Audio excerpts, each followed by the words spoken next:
You see, every card is special, and you just have to learn to appreciate its power in order to figure out how to best use it.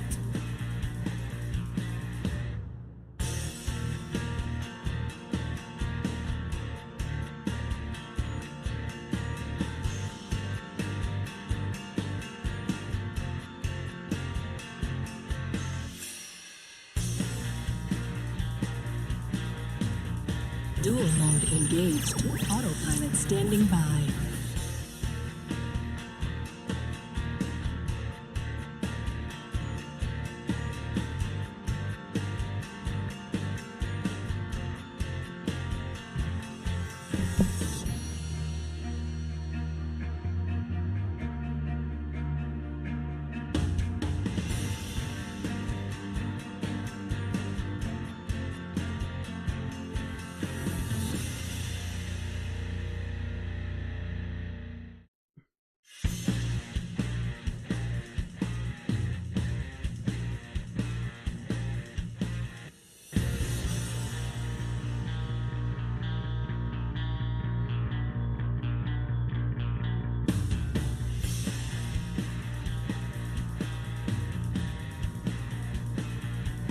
Hey, Leo, get ready.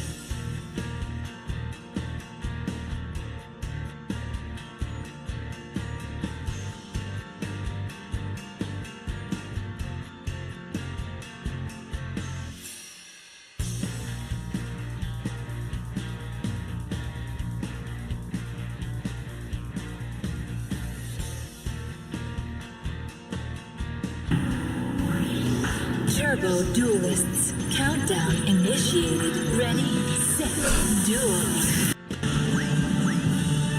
Woo! Alright guys. Bro. Okay, good morning. Good evening, good night, wherever you are. Can you guys hear me okay? Everything fine? Yo, what up, Master? What up, Donax? Yo, what up, Shrimp? Hi, Leo. Quit the game for a while. Been waiting for more Synchron innovation. Well, okay, so we are going to try out. What up, Anas? We're gonna take a look at Crystron, because if you have been following just the Synchron journey, right, the entirety of this channel, we have played Crystron in the past, but the way Crystron is played now is very different. Because if for those of you that do remember how Crystron was played back then, you really couldn't do anything going second, right? Like, you would preferably want to win the dice roll, go first, set up your synchro so you can synchro on their turn, and then the way you would win would be by summoning Korin Gandrax, or summoning a Phoenix, or stalling out and putting everything in defense mode and at the right time so you can live, and then this floats.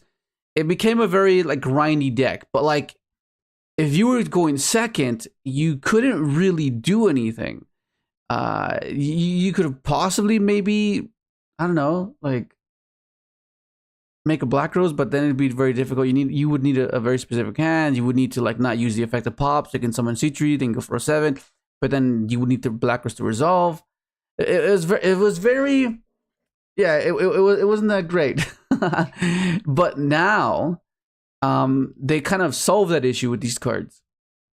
So I'm pretty sure a lot of you have been seeing a lot of Crystron content. DB Garn has been posting a lot of videos. Triff has been posting a lot of videos. Yassine has been showing you guys. Well, he's providing a spreadsheet, which is insane. And then I wanted to dive into this after I finished the Master Grind, because the Master Grind was just something that we just do. But for the most part, I took a look at every single variant that's been going on out there, and I've chosen one, which is, it just seems like quite obvious, because, okay, so let me just break it down for a bit, just so you can digest it a lot easier, okay? So the whole point of these new cards is to establish resources by popping them, right? So, oh, I forgot this card. So these are like the 10 cards that you will be seeing for the most part. The main one being Inclusin, right? But because there's only 3 of this card, And the only other way to search this card is through this, right? So what happens is, because you want to get to this, what's a link monster that lets you get access to this, which is Cherubini, right?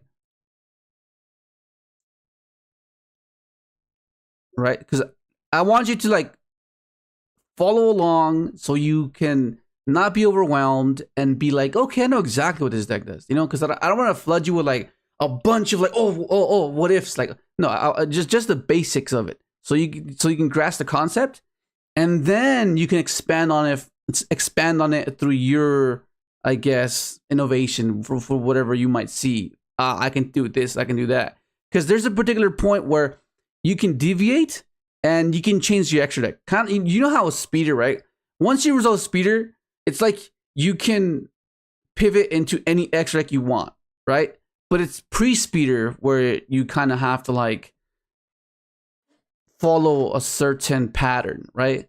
Whether it's the SD line to protect it, whether it's the Herald line to protect it, right? Like some minor deviations, but for the most part, you're getting bottlenecked into trying to go for speeder. But after speeder, you can do anything you want. Like that's basically what it is. And it's the same case for this one. Because like once this guy resolves, right? This is your foolish, right? This dumps 2 names. And that's how you get access to your trap, assuming you have to start with this guy. But for the most part, what's been going on a lot in some of the variants is people are utilizing Infinity because it's so easy to get level 5s on field. Okay, so this is like their go-to Omni to threaten an Omni. So they have to like NIBIRU before this. But this deck is insane because you literally don't you don't care. One smiger literally means you just do not care about NIBIRU. It does not matter where they drop it. They couldn't drop it on a good day. It just doesn't matter, which is what I thought was insane with this deck. It's pretty crazy. It's pretty crazy. Well, I'll show you the combo, but we'll get to it. I just want you to follow along so you understand how the deck functions, and then like incrementally get to where we need to go. Okay.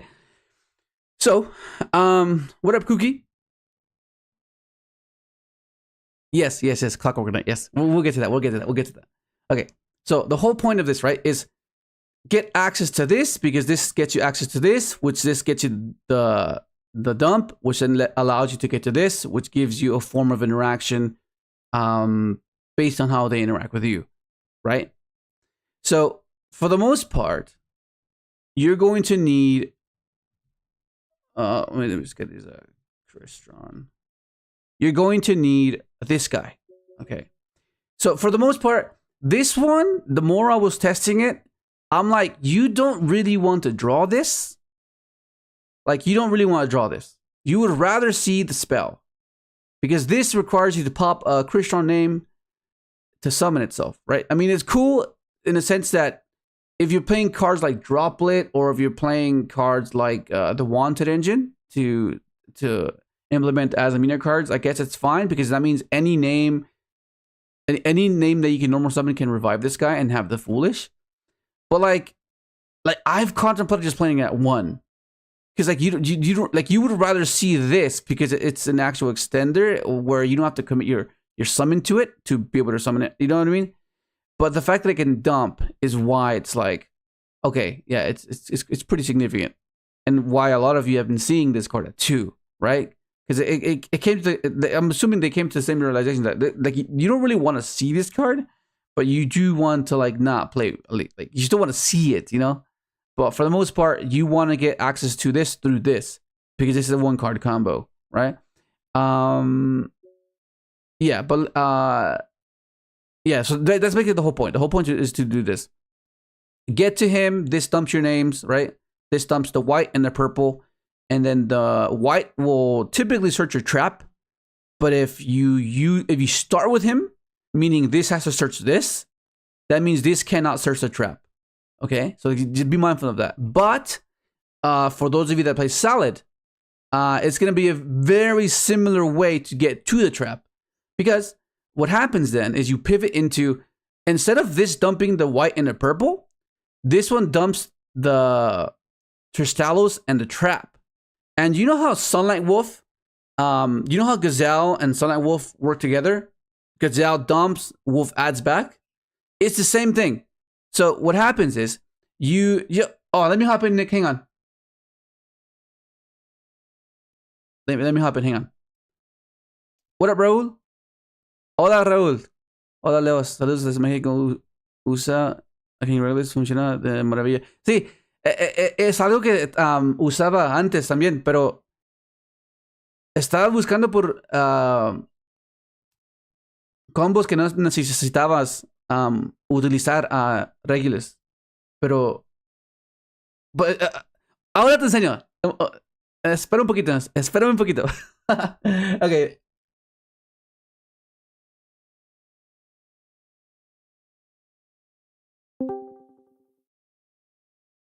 Okay. Yeah, so that's generally how this is meant to function, yeah? Yo, what up, Nick? Like, okay, so did that make sense to you guys? Did that make sense? The whole point, get to this so you can get to this, so this can dump your names, white and purple, which and then white searches your trap, and this adds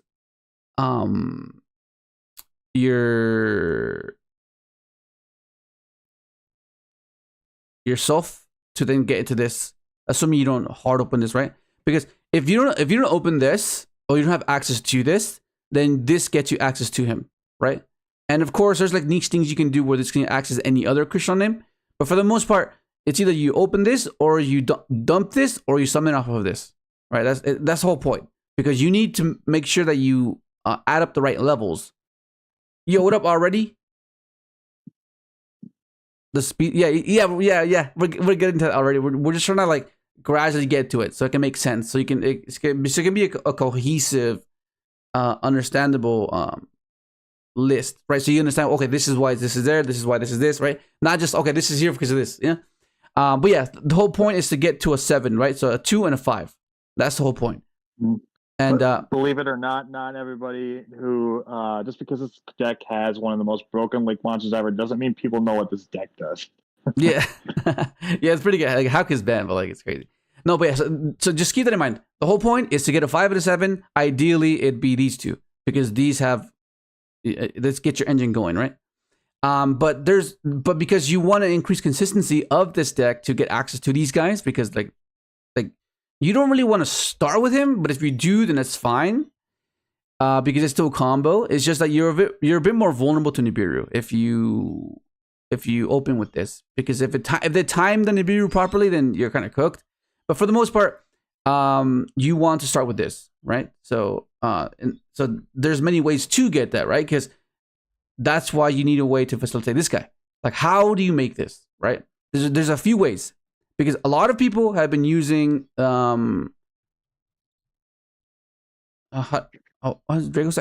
guy, because this gives you 2 level 3 tokens.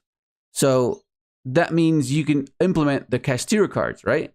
Like that's kind of what's been going on. The Castillo cards and the wanted stuff, yeah?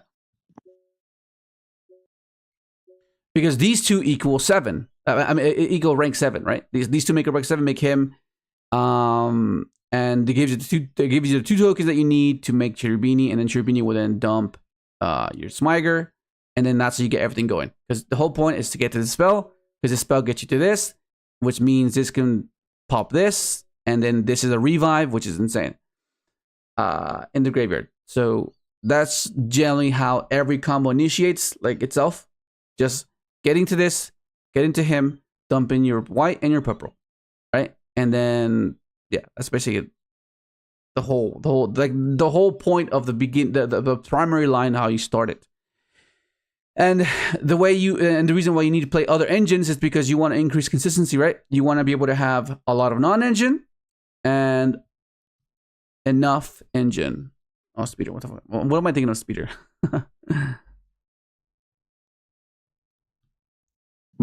I have to ask, because I can't remember for the restrictions on the machine. Is it You could. It's the new. I know what the old ones do, but the new ones, TRYSTALLOS and Sudful or whatever. Is the machine lock for both main and extra deck, or is it just extra deck? It is extra deck. You Okay. can't summon. Yeah. So let me just read the effects. When your opponent activates a card or effect, quick effect, you can special summon one Crystron monster from your deck, except Crystron TRYSTALLOS. Then immediately after this effect resolves, synchro summon one machine synchro monster using monsters you control. So that's like one of the cool things about this tuner is that you're not forced to synchro with only the one you summon, which is really cool because C3 and Ryan are worded that way, where you need to synchro with those cards. Including that monster. You can banish this card from your graveyard, destroy one synchro monster you control, and if you do, special summon two Crystron monsters from your deck. Also, you cannot special summon from the extra deck for the rest of this turn except machine monsters. Yeah, so that one's only extra deck. Same thing for all the other ones. Pretty sure if this card is in your hand or graveyard, you can target one Crystron card. Yeah. You can destroy it, and if you do special summon this card, also you cannot special summon from your extra deck for the rest of this turn except machine monsters. If this card is a normal or special summon, you can send up to two Crystron cards with different names from your deck to the graveyard, except Crystron Sofador. Okay, yeah, it's only machine lock from the extra. But yeah. Okay, so the new ones are machine lock, and then the old ones are machine synchro lock. Exactly. Yeah, they want to make it a little bit less restrictive, which is cool because I think it's good. It's good that it's like a soft lock because it's for the rest of the turn. It's not like for the entirety of the turn. Because if it was the entirety of the turn, then you wouldn't be able to do any of this stuff. You know, like that would suck. Like you wouldn't go. The infinity stuff would not matter because you wouldn't be able to do it. But yeah, so because now that you understand that the whole point is to get to this spell, right? Because the spell gives you access to this, which means it makes it a 1-card combo because this pops the spell, and then the spell basically replenishes itself because it can reborn any Crystron monster. So when this card is activated, you can add one Crystron card from your deck to your hand. So this adds anything. It can add the trap. It can add any Crystron, which is cool. Except Crystron Inclusin. The first time each Crystron monster you control would be destroyed by battle, each turn it is not destroyed. That might seem trivial, like it doesn't matter, but it actually comes up. Like being able to crash things and making sure that your guy just doesn't die, like not losing to them just go battle phase and force you to synchro. You know, that's huge. That's something that Crystron struggled a bit back then. You were kind of forced to synchro because otherwise you would lose your monster. So like having that little thing in there is pretty cool. You can banish this card from your graveyard to target one Crystron monster in your graveyard, special summon it. You can only use this effect of Crystron Inclusion once per turn. So it's a searcher, it's a Rhoda, and it's a monster reborn by banishing itself. Okay, which is cool. Like you'll see why this is very important because it allows you to play past NIBIRU in a way where it doesn't matter. Like it just doesn't matter. But yeah, like the whole point, get to this card. This gets you everything because this gets you to him.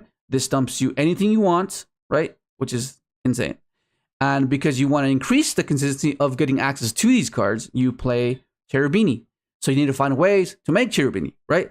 And there's ways to make Cherubini with 7s to make Dracosack. Dracosack gives you the 2 level 3 tokens, which can make Cherubini. Or you can make Terratop. It doesn't use your normal summon, which is huge. And it gives you Cherubini. Okay.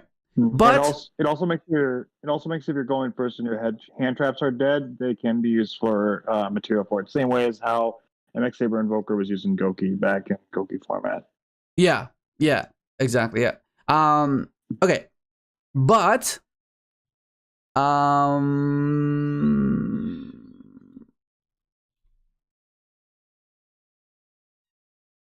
okay, everything's in. Yeah, we'll add these on later. And yeah. But okay, so adding more names will give you more utility, right? It'll give you if your extra deck is structured in a certain way, you would need the 2 and the 4 to be able to facilitate those levels. right? So that's where you implement these cards. Like you play Ryan, you play Citri, right? Like typically back then, you needed to play a lot, like more than one Citri, because that was your only way to tuner. But now they have Trystallos. You don't necessarily play more than one. One's perfectly fine. Like you can recycle it thanks to your trap, because the trap is insane. Because Crystron cards you control cannot be banished by your opponent's card effects. So like they can't Fenrir, they can't go SP, like they can't do any of these things before you to force you to synchro, which is cool. But you can target one face-up card in the field, or you can target two if you control a Crystron Synchro monster. Shuffle one Crystron card from your graveyard or banishment into the deck, except Crystron Cluster, and if you do, destroy the targeted cards. You can only use that once per turn. So the cool thing about this is you can pop your own cards, and you start to get into like niche territory where it's like, okay, it's not something that you have to memorize. It's something that you just have to understand that the deck is capable of doing that. And within understanding the deck itself, you'll know that sometimes you can pop your Quandaq, you can pop your Koran Gandrax, right? You can pop it to revive the Citri that you might not have used yet, or revive a Trystallos that you might not have used yet, or revive this, right? So like that comes up a lot. Like it's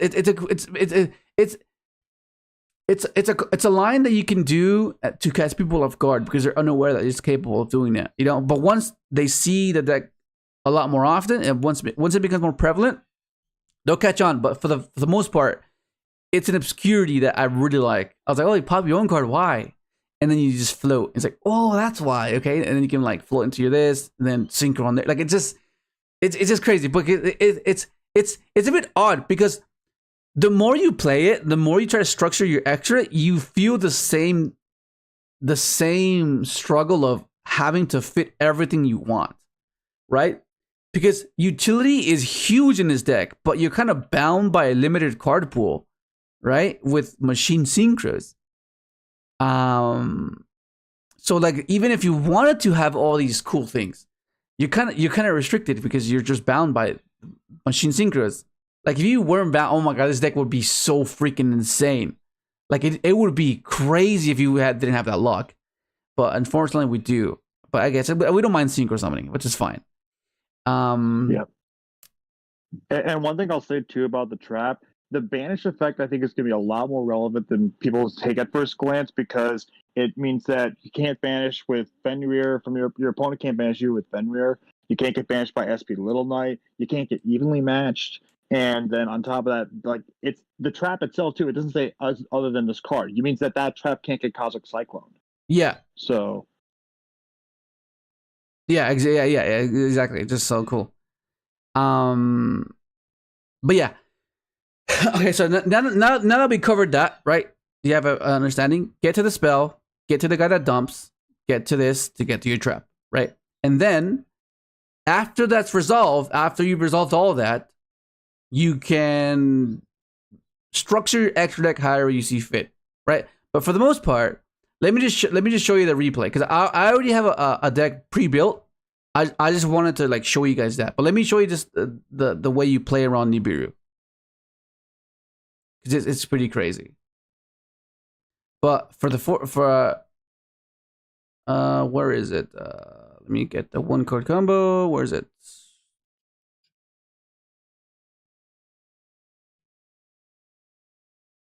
Okay, this is the Inclusin combo. Let me just timestamp real quick. 27.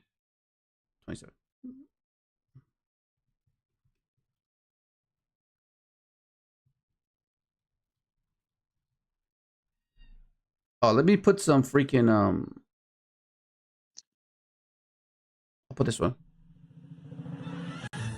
Okay, so here's the Inclusin combo where it literally doesn't matter. Unless I'm wrong with the ruling, but I think it works. I'm pretty sure it works.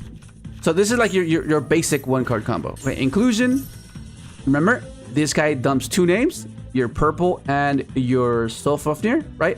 Because Sofafnir can it's like Jet Synchron basically.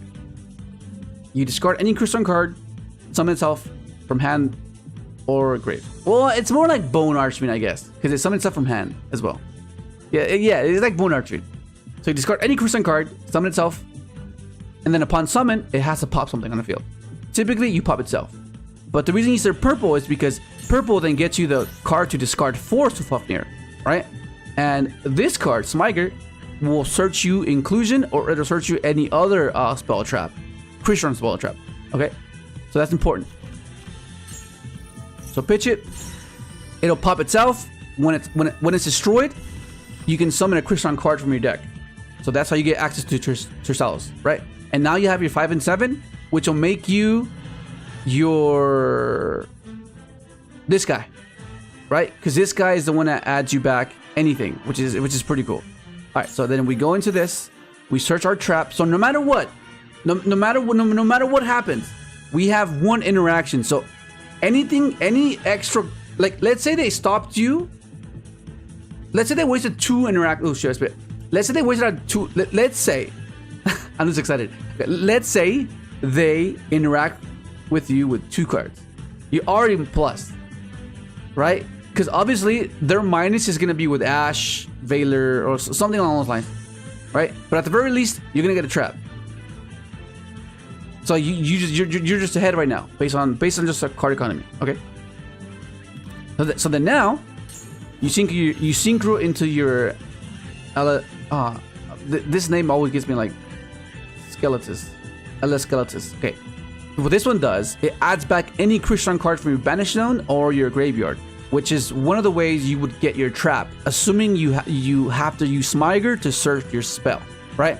So if Smiger searches your spell, then that means you're gonna have to dump the cluster. I'll show you later, but for the most part, this can add this back. Okay, so then you go summon, add this back for follow up.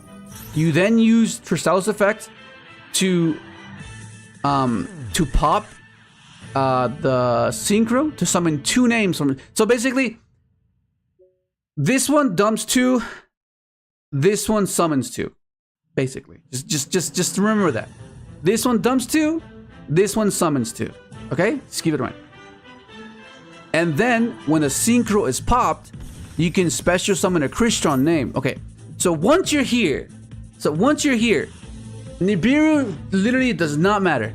You're on your 5th, 6th, 7th summon. It doesn't matter. Okay. So what happens if they do it here? If they NIBIRU drop, if the rock drops here, you chain this. Okay. You chain TRYSTALLOS. You make your Sam Destroyer. Okay. And Samurai Destroyer has an effect where, if this face-up card in its owner's control leaves the field because of an opponent's card effect, target 1 machine monster in your graveyard and special summon it. Okay? So that's important because this revives your 5, one of your 5s. Okay? So let's say they drop the rock here. Imagine there's a rock here. Let me where's that rock thing? I have a rock one. Hang on. What's this flying rock all about? I'll explain in a bit, okay? Okay, so imagine there's a nib token here. Okay, that's fine. This triggers, revives any of your 5s, whether it's Sofafnir, whether it's Sofador, it doesn't matter. That the Samurai Destroyer will summon back one of these. Okay? And then Inclusin has a grave effect, as we read earlier. This revives your other 5. So, with 1 card, you got an infinity and a trap with follow-up through NIBIRU. And you're saying, oh, what if they just wait till you end phase? It doesn't matter. Because even if they drop it on Nova, you still do the chain. You chain this and you do the same thing. Except this time, because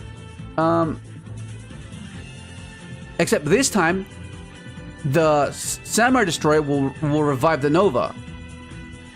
So you don't have to overlay anymore. Right? You don't have to. Sam Dish just revives Nova. And then you use overlay. Does it need like materials? Did I miss that part? Hang on, let me just double check.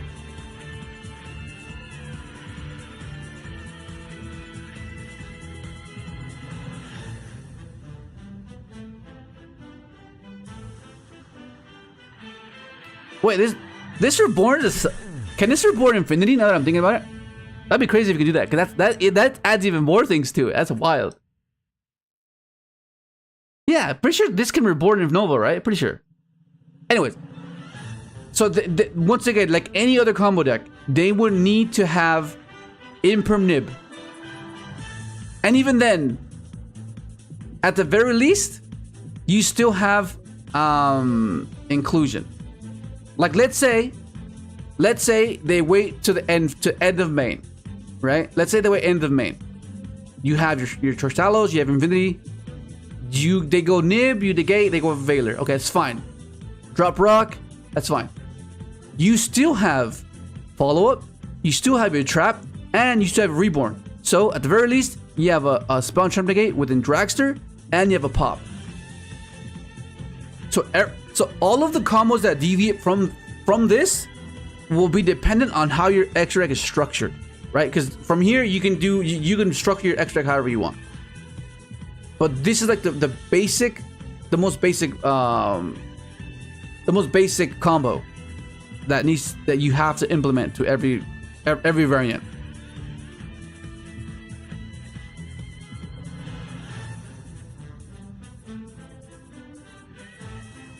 You little chance you can give a speedrun a chance and test it. Yeah, what a Clement. Yeah, we'll test speedrun too, but it's just that Crystron is just Crystron. Yeah, Crystron is just Crystron. So like this is why I was saying that NIBIRU doesn't matter. It literally doesn't matter. If you start with Inclusion, NIBIRU literally doesn't matter. Like that's just crazy. Mm-hmm. It's just crazy. And then let me show you what happens if it stop a lot of your things, right? Let me show you. But let me just resolve the combo, because this is like the basic combo you do with Inclusion, yeah. And you shouldn't be, if you do this combo, do not be scared of NIBIRU. Just play on. Doesn't matter. It doesn't matter. And the cool thing about this is, if you want to, you could play Makaba, right? If you could play Makaba, because that means if they drop Nib on Nova, then Nova will summon Makaba, and then you end on 2 Omnis, not just 1. Which is crazy, because you end on 2 Omnis plus a trap, and you have Monster Negate. So that's why Makaba is being played. Like, I understand why it, but like, if your extra is tight, okay, fair enough. But if you want to just facilitate more things within this sequence, then you would play Makaba, because it literally punishes them for using NIBIRU. Like, it doesn't matter. Do you think that with the, I guess, the advent of Crystron, do you think that there will be a resurgence of cards like Ghost Spell in the format because of choke points like that? Yeah, because Bell already is pretty decent versus Malice, and Malice and Crystron are kind of like caught in a crossfire with each other, because the cards that hurt Malice hurt Crystron too. So like, it's applicable. So you can assume that that's gonna be the case, because Bell is pretty good versus their trap. It's good versus their revives. It seems like it can be. Yeah, I can assume so. Yeah. Well, the reason why I'm asking that is because if people are kind of looking at playing this deck and keeping that in mind, they might try and actually keep Makaba in regardless, because of the fact that summoning from the X deck versus Samurai Destroyer, while it's a great card, it's summoning from Grave, which has a lot more counterplay. Yeah, because they can only counter so much, right? So like having Makaba, having the option to Reborn, like all this is like accounted for within the sequence, right? But yeah, like the fact that you can do that with one card and have NIBIRU not affect you at all is huge. And okay, and then let me show you what happens when it stops all of your plays, right? But this is like the only reason it kind of warrants main deck in 3 of the purple. Where is it?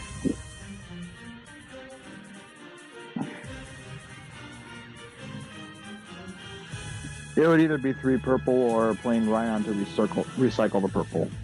What did I name it? Can't remember what I named it.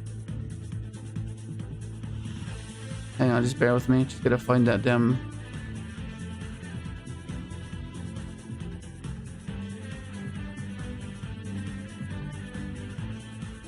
Oh, here it is. Okay, so this is a combo that shows you what happens if they stop both of your choke points, right? 38.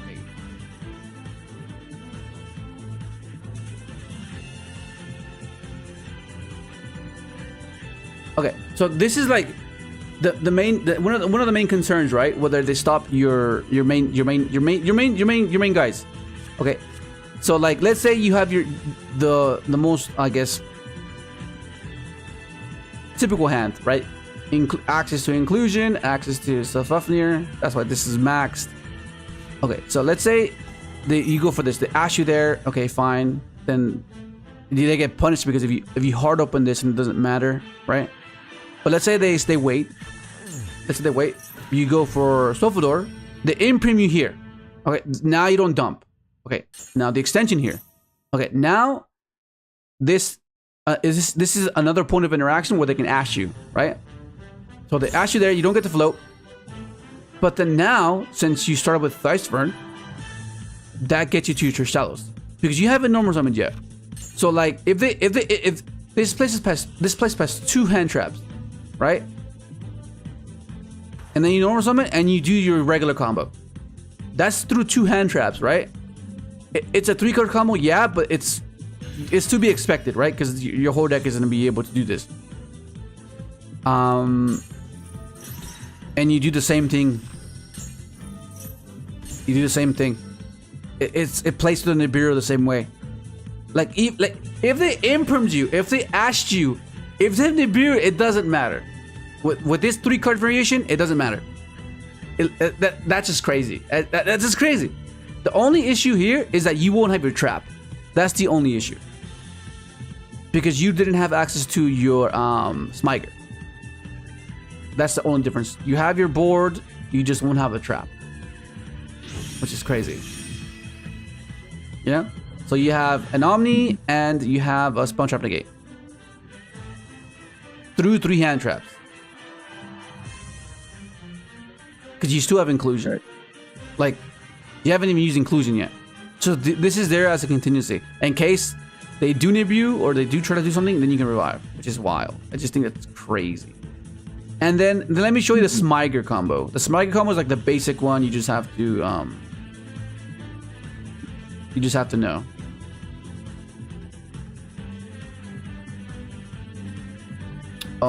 No, yeah, I just showed you already. Oh no, that was Inclusion.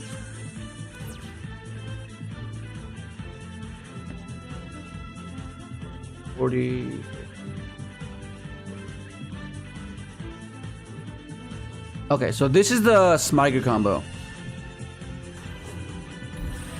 Okay.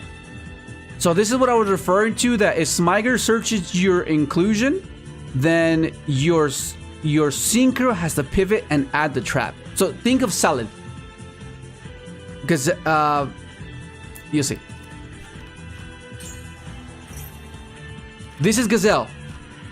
Sofador is Gazelle, right? It dumped this instead of dumping the Sofafnir and dumping the Thicevern, the purple, you dump these 2. Because then Inclusion summons this back. And it'll give you the levels required, right? So think of this is Wolf. That's Sunlight Wolf. Okay? Sunlight Wolf adds it back, and then you just do the same thing over. Summon 2. Summon that. And you're in the same place.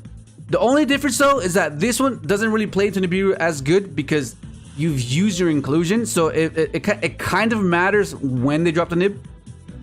But yeah, I mean, if you could do that place for nib with any card variation, that'd be wild. But for the most part, this is just like the basic combo. Smiger.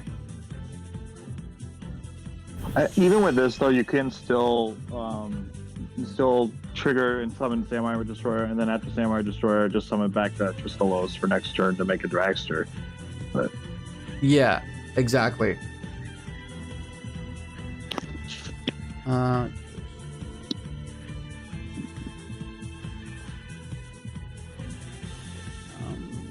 Okay, now that are all of you guys caught up? Does all this make sense to you? Stop the cap. Yo, what up, Fallen? If you're lost, let me know. So you won't be left behind. Let me know. Because I want you to understand this deck, because it's a budget deck. It's very budget. So if it's another deck that you can play. If you decide to play the Azamina engine one, I mean that's more expensive. But like you don't have to. You can play the deck like on a budget, which is crazy. These are supers. Everything's common. Like you know, the only maybe C3's like a bit expensive, but like you know, it's like it's not expensive as in like $300. You know. Yeah, Citri and Coin Games are actually the only expensive cards, and they're like one ofs, if not Citri, maybe is a two of at most. So, yeah. Okay, so now that you know, well, let me just make sure that everyone's following along. Following along.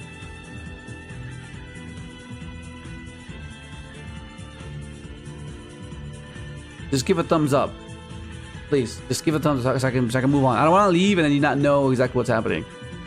But one, if it makes sense. Two, if it doesn't. Yeah.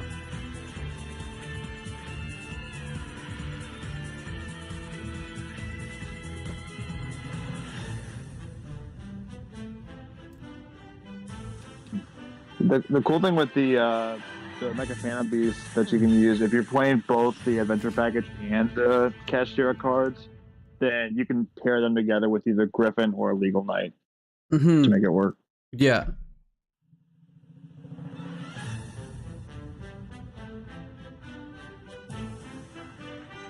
Yeah, no, but I personally want to help you understand it. I wanted to, because like I know what it's like to just have one thing go in one ear and one thing and then just go out the other. I understand that. Like that happens to me as well. So like, and in doing so, I want to make sure I tend to avoid that, so you understand it fully.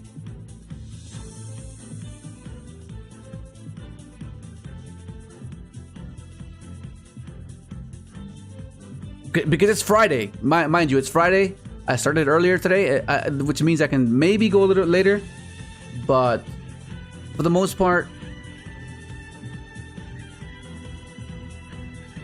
yeah. Oh, you know what? Okay, it's fine. It's fine. I'll timestamp it. So if it doesn't make sense to you, just go back to the timestamps. But okay, so let's move forward. Okay, so now that you know the basics of the deck, you're like, okay, well, how do we fill the rest of the 40 cards? We said we're playing 40, bro. Okay, no. Okay, so which is why you implement these cards, right? To get access to Cherubini, because you like, of course, like there's three of this, but you don't want to like only rely on this. If you can implement cards that can facilitate that. So, which is why I like the Terratop engine, because it doesn't use your normal summon. You do play the one brick, which is kind of annoying. Like it is kind of annoying. Like, but what are you gonna do? Like it's just so good to start with this, because that means you can play around NIBIRU, because you don't use your normal summon, which is awesome, and it helps you in those situations where you have to normal summon a tuner, or you have to normal summon a TRYSTALLOS, because it's like the Synchron issue, where Synchrons appreciate if you do not normal summon, because if it's like they have a reservation where, nah, I reserve that's my slot, bro, get out of here. Because Synchrons are bricks, right? You do not want to have multiple Synchrons in your hand like that. If you watch that match versus ryzeal Fiendsmith, I freaking had 3 freaking Synchrons in my hand and I still won that one. That was crazy. I don't know how I won that one. That was crazy.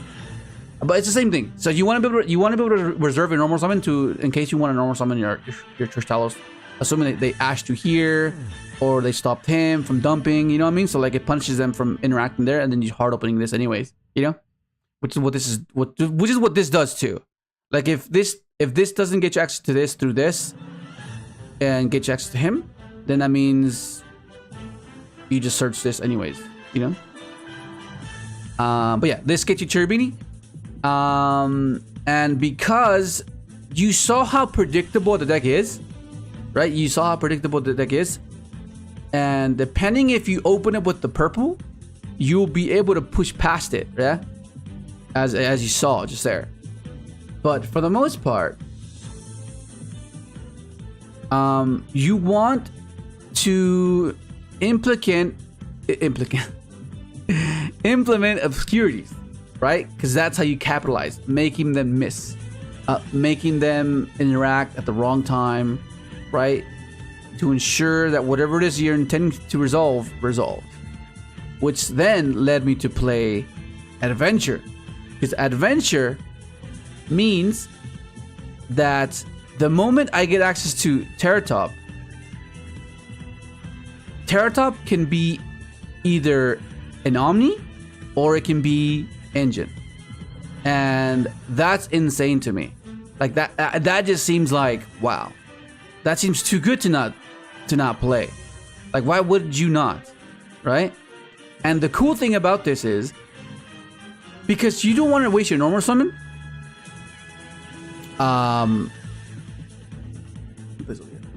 because you don't want to waste your normal summon, the discard off of this fits perfectly. It's so convenient. Because that means you can discard your smiger. That's huge. You don't have to, but you can to preserve your normal. I mean, it'll vary from hand to hand. It'll vary from game to game on how you decide to initiate your combo. But the fact that you can discard it off the Search of Faithful is huge. Because that means you can normal summon TRYSTALLOS if you need to. You can summon another thing if you need to, right? And because this is... oh, we're missing one key card. Hang on. This one. This is very important. This is how you link away your smiger. And this has a bit of synergy with the adventure stuff. Because... Okay, so... let me just read this. So, Clockwork Knight. One non-link machine monster with 1,000 or less attack. Original attack, to be specific. If this card is link summoned, you can send one face-up continuous spell you control to the graveyard, add one Clockwork Knight from your deck to your hand. So that can come up if we decide to expand off of, like, because Clockwork makes everything machine, yeah? So, like, side decking this and side decking into Cyber Dragon and then going Chimera Attack and contact fusing with everything. How funny is that, bro? Contact with everything? Like, think about it. Just think about it. Go in second into a board. You go Cyber Dragon.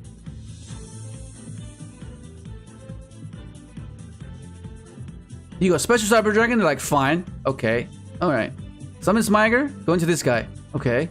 Fire. Right. Well, preferably you would want to the only way this works if you have access to adventure, though. That's the only way. This has to send something. If this carding summon, you can send one face-up continuous spell you control to the graveyard. Add one Clockwork Knight from your deck to your hand. So theoretically, you would send Draco back. So being able to, like, force... Yo, what up, Clarence? Okay, so theoretically, you would wanna go like adventure stuff, well, Cherubini stuff, and then you would want to go into this. You go this. You're already forcing so many things with just that, without even having to start your CRYSTRON combo, which is why I like this a lot. Right. So then what happens is you force with the bounce, you force with the Omni, and then if that didn't do anything, you go into him. This will send the Draco back, giving you the Clockwork Knight, and then you make everything machine, you contact with the rest, and then this is engraved, and then you haven't done anything, and then you just do your combo. That's pretty crazy, man. I think that's crazy. But anyways, that's generally what you want to do, right? Because you want to be able to just go into obscurities of, okay, what am I doing for? Am I going for engine? Or am I going for Omni? Right? And that's what I really like about this particular package. You can pivot into whatever it is that you're missing, right? And and on top of that, the Cyber Dragon package, that actually, if you're going into it with the Faithful stuff, that whole line does not play into lancea. Yeah, So that's exactly. actually pretty useful for people who are dealing with that stuff. Yeah, like if they static Lancea versus you, this is your way to pivot. Oh, Lancea? Oh my god, what am I gonna do? I still crack your board. Like, it depends on what they have as well. Like, obviously, they'll have interactions, and it'll depend on how they interact with you, because it'll vary, right? Whether they have the insight on what you're trying to do, or they guess and they hit you properly, right? It all depends. But for the most part, it's the fact that you have that in this deck's capabilities is it's pretty cool. Yeah, it's awesome. It's awesome. Because Lancea and Dweller just cooked this deck, and like it's pretty devastating.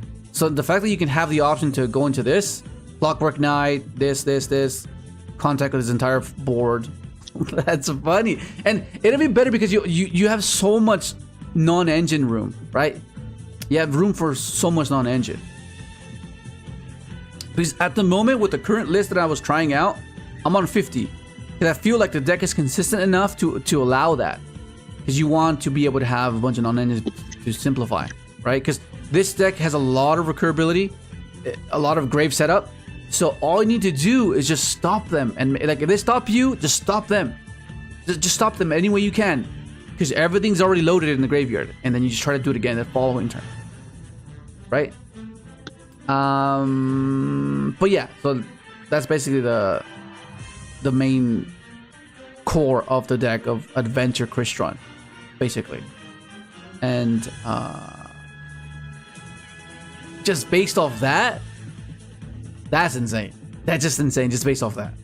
Like, initially I felt like, oh no, it's not that great. But then the more I was testing it, I was like, oh, okay, that actually does work. Just as long as that card stays face down. Oh my god.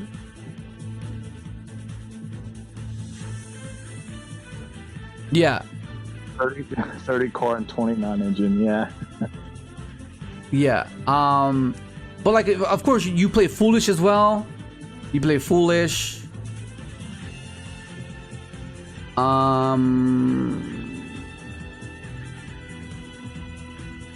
What else was I playing? Oh, I played Ryan. Okay, so no, which I was getting to this part, because these are like niche tech choices that you don't have to play, but I see value in these guys, which is why I implemented them in my original list. Because like, you can pivot into these when you get struck by Lancea, because Lancea hurts the new cards, right?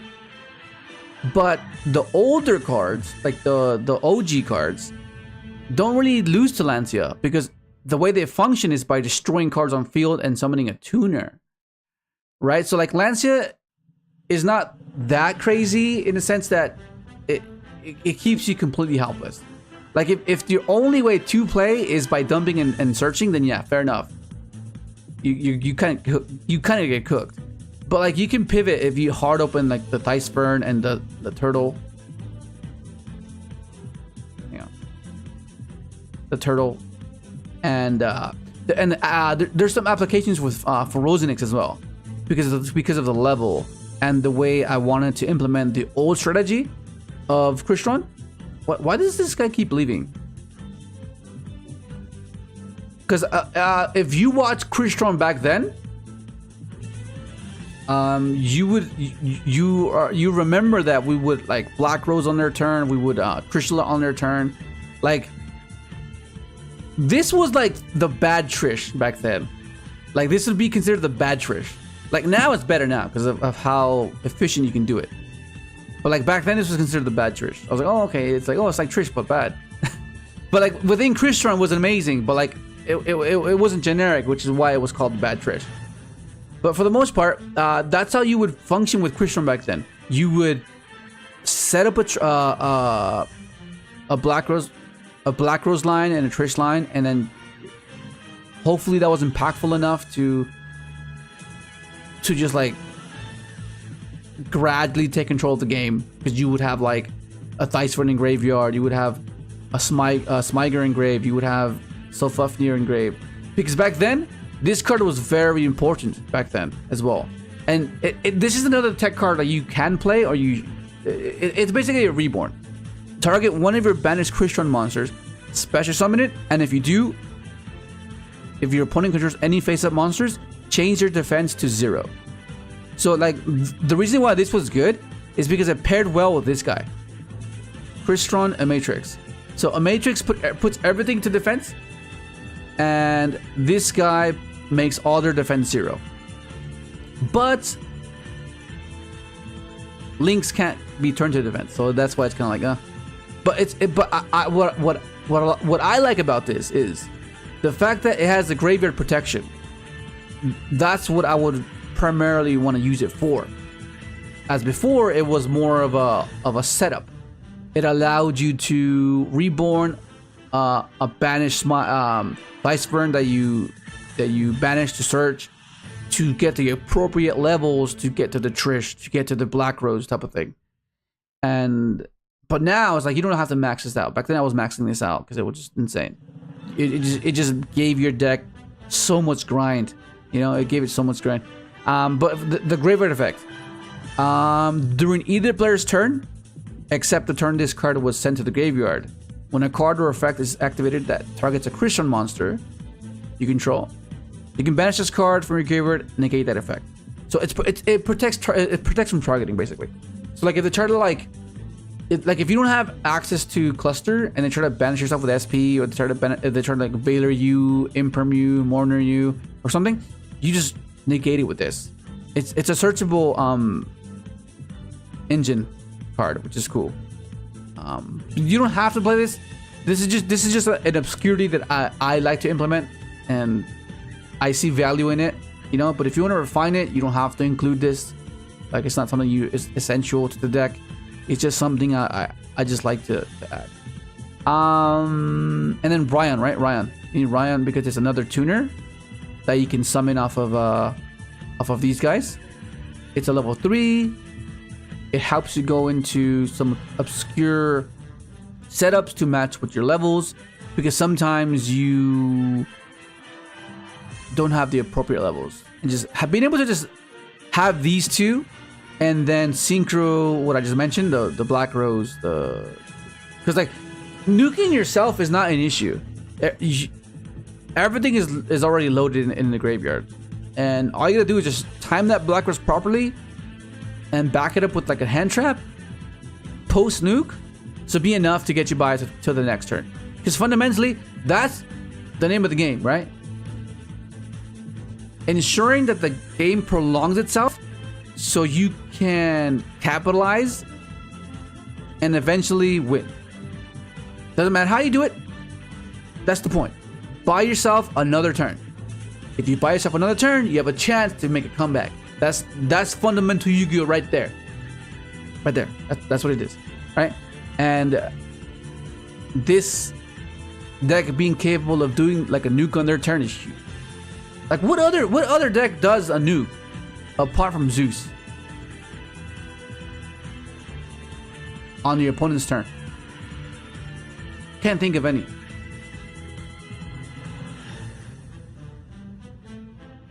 No, but like actually like competitively speaking, not something that exists, something that's actually viable at the moment. You know what I mean?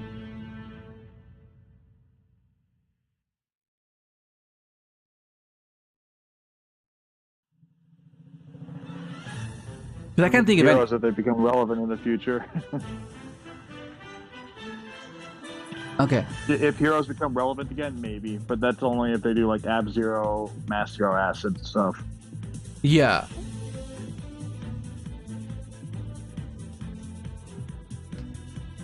Okay. Oh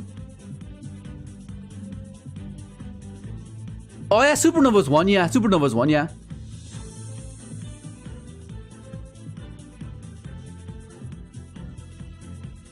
But if it's a banished nuke, it's the same loss against Crystron that this does, because it Yeah. banishes, so I just play it together. Oh yeah, those are two decks that do it. Yeah, yeah. How can I forget Salad? Yeah, Salad does it. Salad with Pyro Phoenix. Yeah, Salad, Pyro Phoenix, and Centurion does it as well. Well, you can add this to the mix. This one can do it too. Okay, and then Crystron, because this is what I was referring to, where your extra deck, you can construct it very, very like resourceful in the sense that you can play SP. Like I even contemplating playing Fortune Tune and go into a Zeus line, right? Because being able to just go special, go Fortune Tune, right? And then overlay for a Zeus. It's just a matter of allocating the slots for it, right?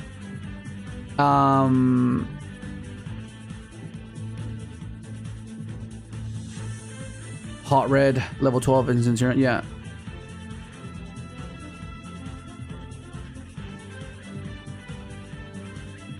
Well, no, think about it. It's not necessarily overcooking because you can make Zeus quite easily. There's so many ways to make this 3, you know? And then post nuke, you go, you know?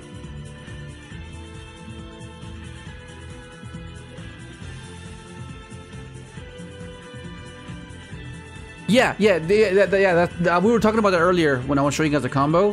How if they drop nib, but like it'll punish them more. So like adding Mikaba into the extra deck will determine will determine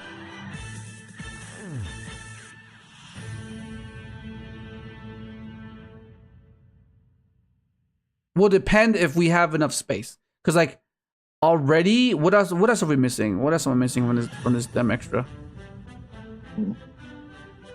Oh, Dragster. The hell am I doing? Dragster's like one of the freaking key cards in this deck. Only Navy, Navy for sure. Because now that you understand how the deck functions, now it's just like, okay, let's build the extra now. Let's build the extra around the deck, right? Because we've built the deck. Now we just gotta find. Are you thinking you want to try Trishula in this version or not necessarily? Which one? Trishula. Oh yeah, true. Yeah, but no, but then I was like thinking of being a more practical in the sense that playing cards like SP, Typhon, that type of stuff, because like those type of things do come up a lot, you know.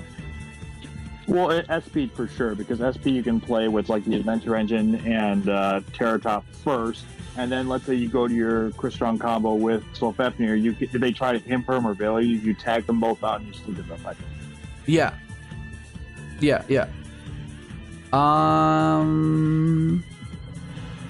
Because that's something that I was noticing the more I was playing it. People in OCG player played the others. Synchro Trishula? What other Synchro Trishula? The newer one, I'm assuming, from the Ice Barrier deck.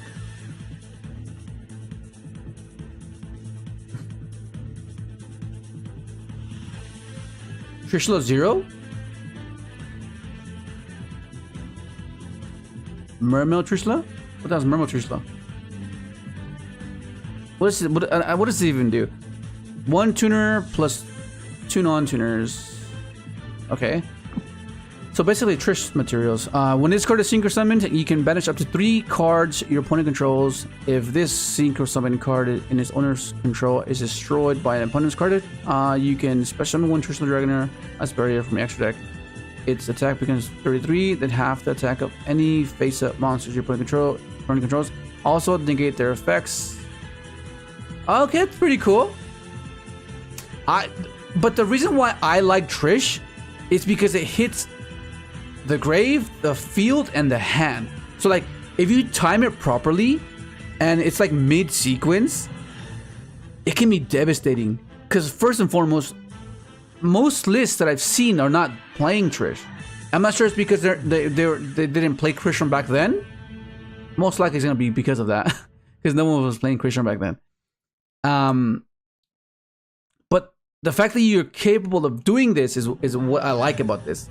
Like mid-sequence, after they've depleted their hand, they're like holding their last extender, and they thinking that they're gonna bait you with the resources they have on field. They're like, oh yeah, I still have my extender in hand. That's fine. XYZ, and you hit him with a freaking Trish, and you hit the extender that they were holding on to, it's GG, bro. What the hell? That's crazy. Mm-hmm. Yeah, Cookie mentioned Chanbara. That's actually a good point. Chambara? Yeah, I've seen some lists using it because, like, this deck doesn't, like, struggle with damage, but especially if you're trying to play through so much stuff, and then, like, whatever cards you have left, that can be, like, a game changer. It's up to you, but... What's Oh, yeah, it's the Chronomaly. Is that even out here? I'm not... It's supposed to be soon, I think. But it's... Oh, no, it is out. Rank 5... Yeah, it's the rank 5 monster negate, which is fine. I've seen people use it, like, after you've already burned through your infinity. It's just a monster negate that's after turn.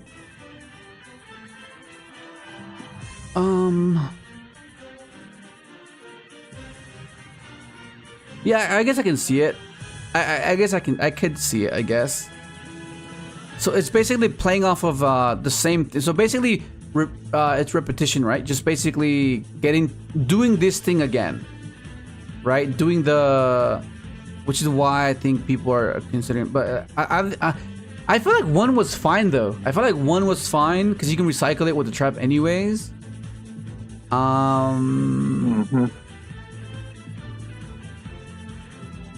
Yeah, and... Oh, one of the LFK. Yeah. How's the stream holding up? It's telling me that it's like... Been fine on my end.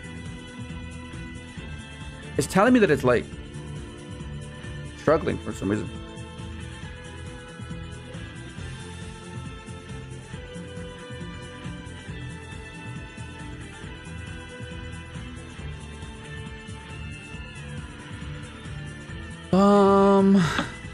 What else? Are you thinking of maybe playing Typhon? Yeah, I think Typhon is just a card that you...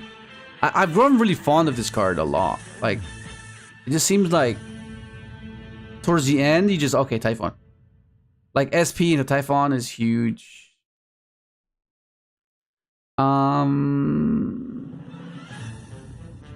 What else? Amatrix, either some type of level 5 if you're gonna play Quandax.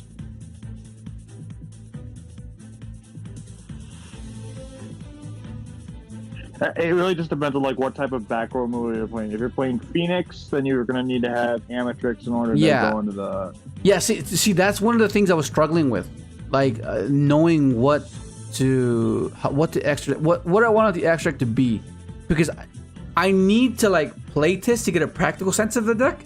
It's like, otherwise, like, it's we're just building in a vacuum, right? Because you need to be able to have those obscure scenarios come up, and then like, oh, okay, I can pivot into this when this happens, type of thing. Because based off theory, you can only go so far. But once in a practical sense, you have to be like, okay, so he did this. Okay, that makes a lot of sense now. You know, it's one of those trivial things that doesn't seem like important, but it'll come up sometimes, and that's how you kind of like structure your extra deck accordingly. Because right now it's just like, okay, we can do this and this and this, but like, what if we don't get to a particular point where this is an option? So it's like, okay, well, what's the pivot for that? You know. What up, Alexander? Yo, what up, Turtlebot? How's the Crystron going? Oh shit.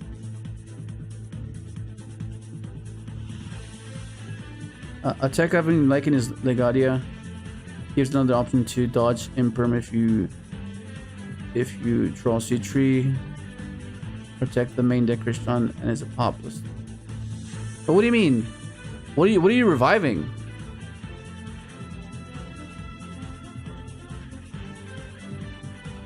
What's your 10? Are you reviving?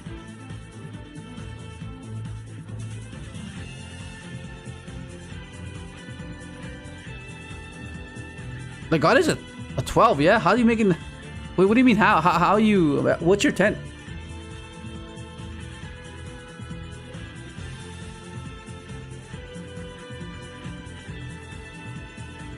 I think the only issue why this deck will not be tier 1 is because of Dweller.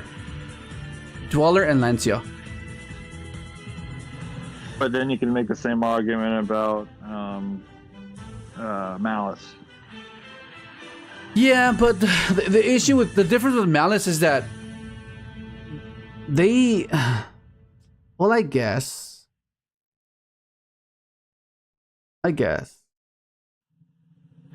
think it really comes down to like what's going to be the skilled player. Like, I don't want to compare them like in terms of strength, but as far as like in previous formats, like combo decks versus like this is kind of like mid range. I'd say like there's combos, sure, but it's more mid range compared to some of the higher end stuff.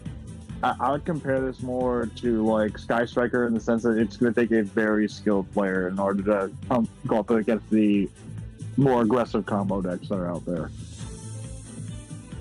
Because these combos, like, sure, there's some streamlined stuff, but there's a lot of variance in what you do post a certain like line or whatever that is, a normal average player is not going to be able to learn unless they have tested with this consistently. Yeah, which is what I'm having trouble with, because there's so many things I want to play, but I know there's not enough room, right?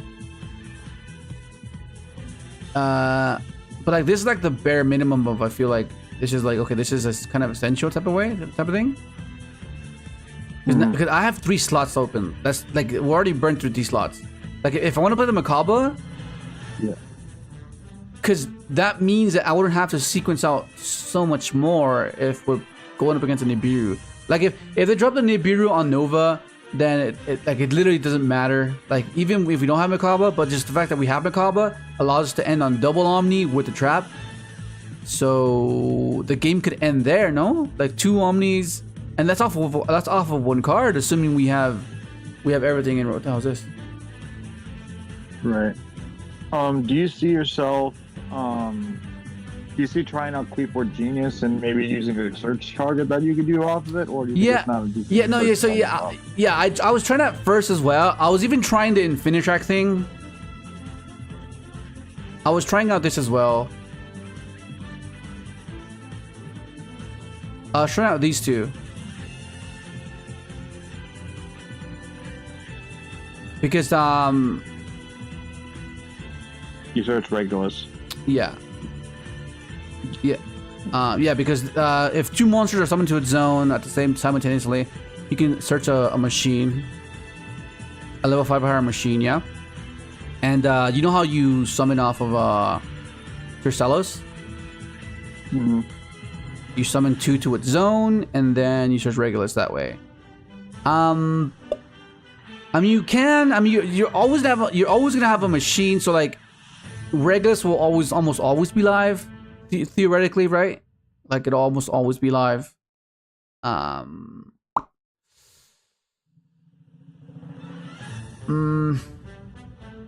mean, I don't know. I think my only issue with the Regulus line, I like the idea in theory, Okay, Mello. but it just plays into the same issues that both the Lancea and or Dweller stuff fall into. Yeah.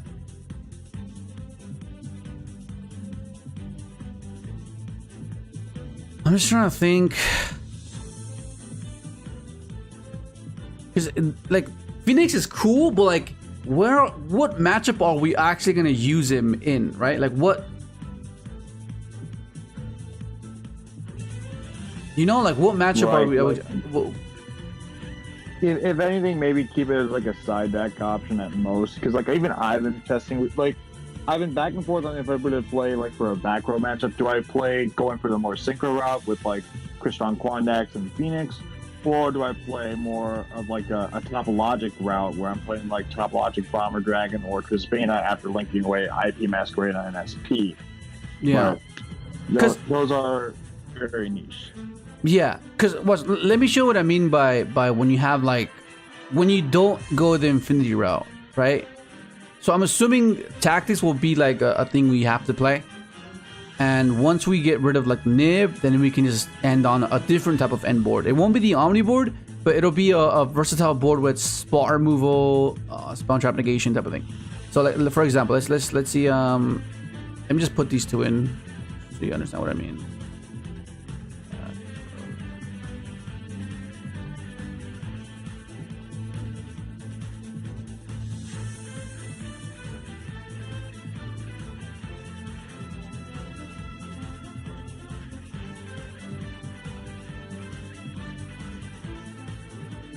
Okay,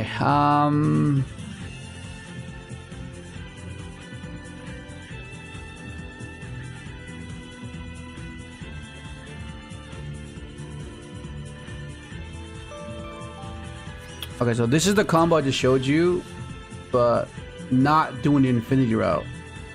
118.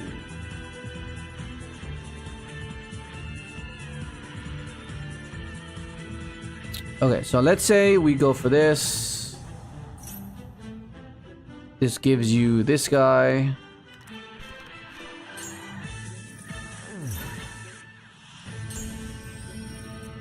This will then dump you, like, right, so since you start with inclusion, you can dump these two, right? So you can dump this and this. This will then add you your smiger.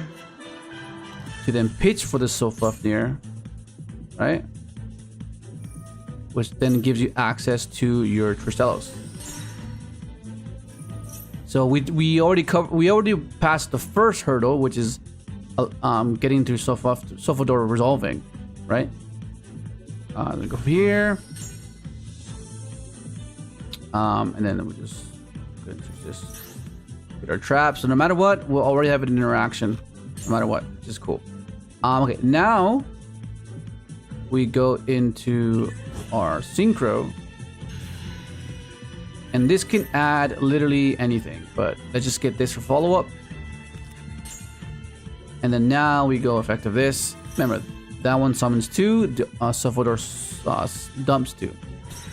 So you can keep track. So right here, typically, what you could do is summon the 2 5s and do the regular infinity line. Or you can summon C3 and summon Ryan, and set up a board where you'll see what I mean. So summon this,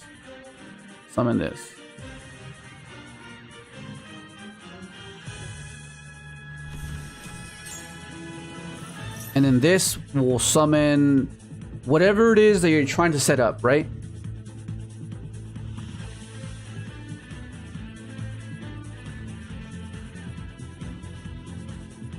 I love Phoenix, but I don't think it's needed right now. That can change in the future. Yeah. So in testing, I have learned that yes, ending on Infinity is great, but ending lines where you can make double non-dragster and then trick them on their turn is amazing with the trap also. Yeah. How do you feel with the red and white? I had cut them. I do like them though. You order spaghetti? Well, the only value I see with the 4 and the 2 is their levels to facilitate the Trish or the, you know what I mean? So for example, right here, what are we missing? Because we're gonna get C3 and we're gonna get Ryan here. So I feel like we need to get access to TRYSTALLOS. So yeah, we'll get back to TRYSTALLOS, right?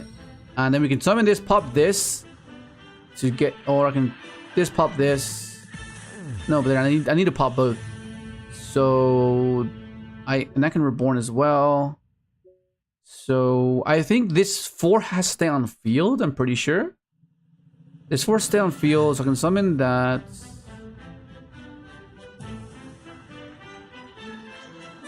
How do I get this? Needs to pop something. So I'm assuming this pops the smiger.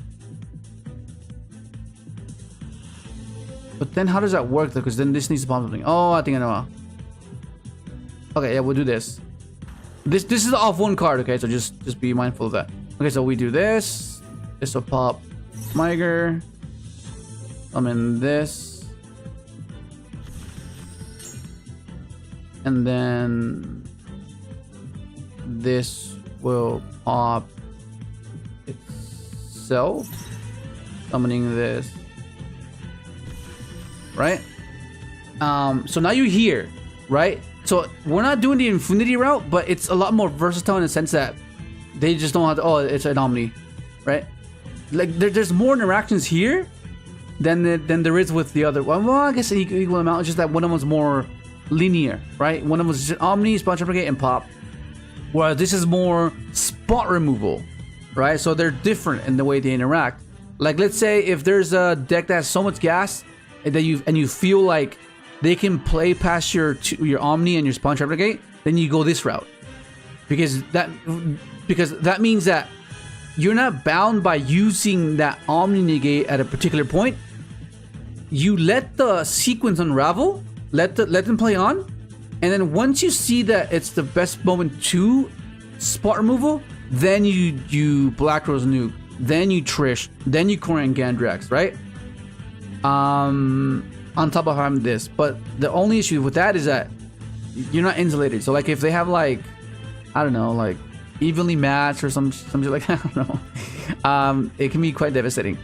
So that's where it's can be kind of annoying. I mean, you can just make Dragster here, right? You can make Dragster here and then revive this with the, you know what I mean? So that'll stop that, I guess. Was the trap card something that you added off the combo, or the trap what? Was it cluster? The trap card cluster, was that one you added off the combo? Yeah, you added off Smiger. Well, then evenly match isn't going to do anything against your match. Yeah. But like, I get what you're saying. Like there'll be other cards, like there are Dark Ruler no more. Yeah, stuff like that. I mean, yeah, I mean, the both boards lose to that, I guess. But like, I feel like, but I guess what I'm trying to point out is that this is more versatile in the sense that you can hold your interaction instead of having to like, okay, I have to stop this because if I don't, then it's gonna get out of control. Whereas spot removal, you can hold on to it longer, and time it.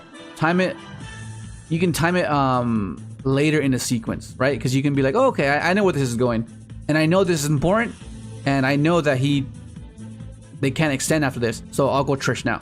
You know what I mean? So that's something that's pretty crazy. That I feel like it's something to consider, because this determines what your extra deck will look like, right? Having access to, like, remember, because how hard was it back then to set up Ryan and Citri? Pretty challenging. Yeah, we needed a fair bit, right? But now we can do it with one card. So we could do what we did back then, but with one card.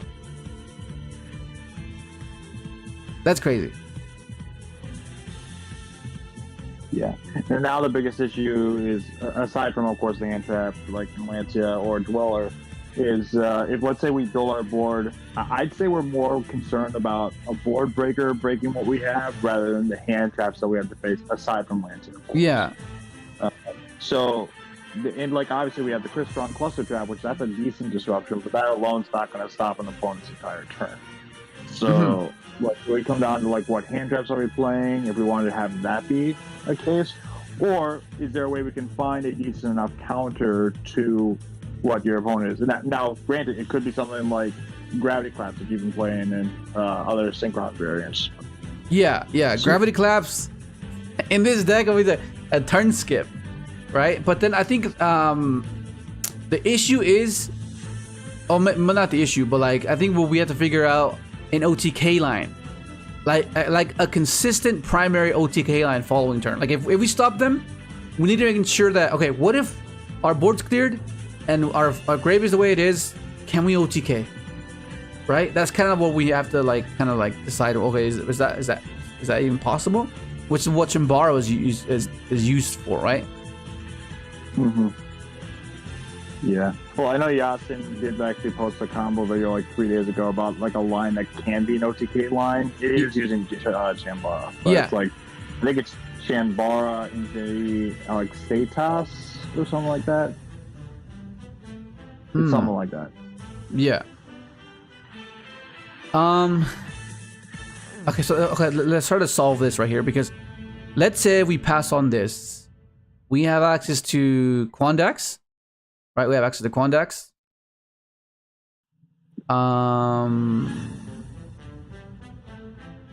This can Synchron to Dragster.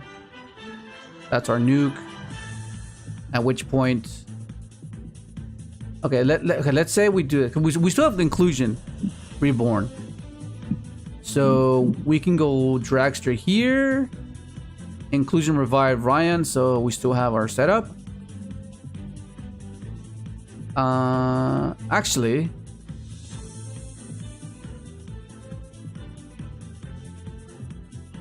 let's see. Is this will have to reborn one of these? Yeah. I will say, I think the one thing I'll disagree with you on, like for the utility for both Rosenex and Crazy Orbital, I think Rosenex does have a bit of utility with its effect because the name for the token it's a Crystron name, so you can pop it with Suitable to summon it back. Yeah, that's pretty cool. So you can start your turn with just having a token, yeah? Okay, so let's say we don't use Inclusion. Ah, fuck, I was supposed to pass. Okay, so Chambara.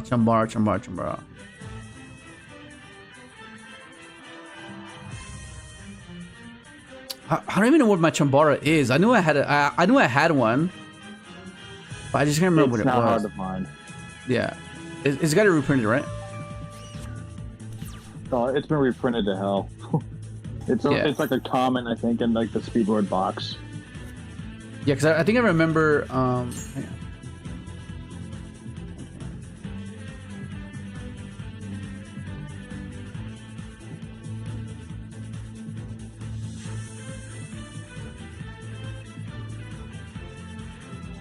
Okay. Let's see. Because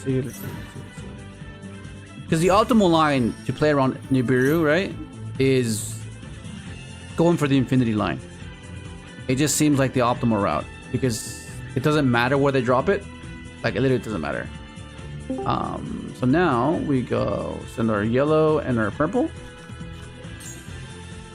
And then we use purple, search our white. And then dump white for yellow. Pop yellow. Yellow summons Baby Hulk. They all look like Baby Hulks. Well, no, only Quan and this one do. Okay, and now we go into the synchro. Yo, what up, Nick? Yo. And then this will search. I'll add this back. Oh, I want to fucking banish this first. That's fine. I guess it doesn't matter. I can just summon it and then just. Okay, that makes sense. That's fine. Okay, and then now, this will pop this, and then we'll summon. I think it has to be turtle and it has to be this. I mean, I guess this will determine. I guess Rosenex is only there if we need it for its level. So let's just try to do it again. So we'll do this. Summon these two.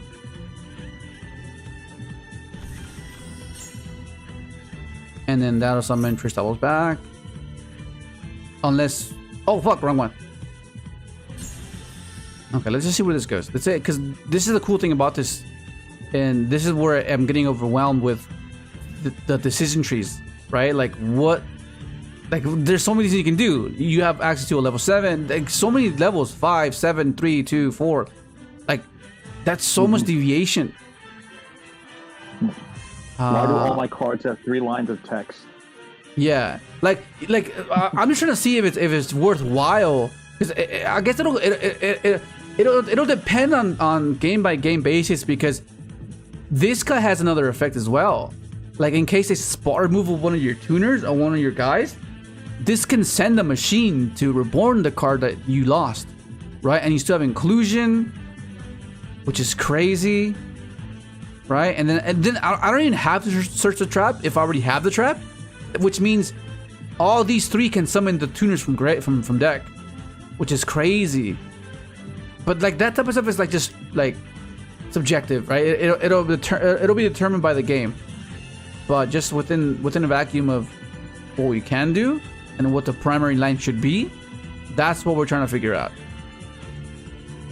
But because the decision trees can be endless. And That'd be crazy. Okay, so let's say. Okay, so this has to. Let's see, pop this. Bring back this. So now we're locked, though.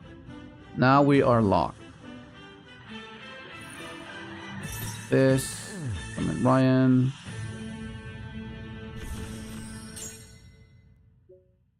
And then this can summon this. Okay. Oh yeah, we get Synchron locks. So I needed to summon this before, so I can get it to the graveyard. For this guy.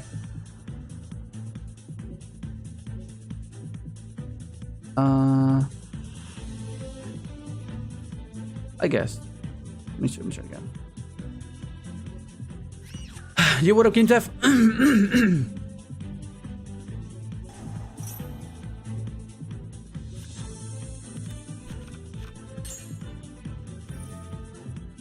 Yeah, Crystron's pretty wild.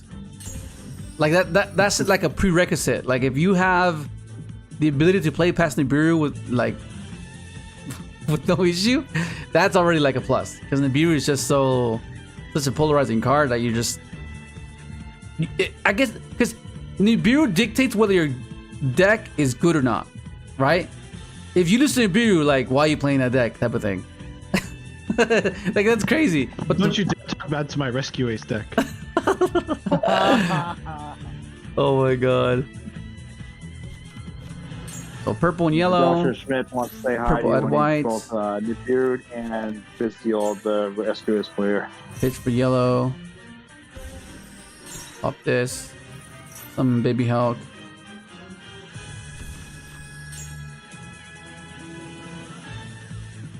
For this.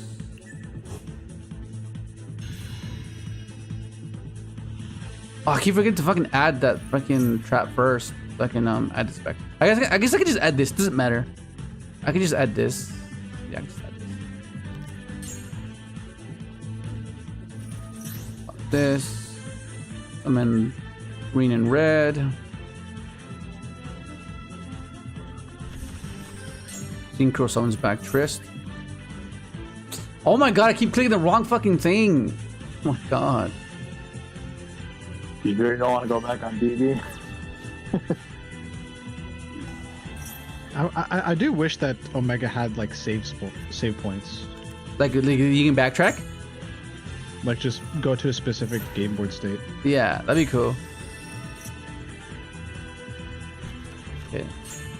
I mean, the good thing about this is with repetition, you'll know what to do exactly every single time. I guess that's one thing is you don't lose to Bistials, which are fairly popular right now. Yeah, bitches just don't matter. Okay, this goes into the 7. Yeah, that's the one thing that this deck has over Malice, Oh. is that it doesn't lose the Bistials. Maybe help pop this. Some in green and some in red.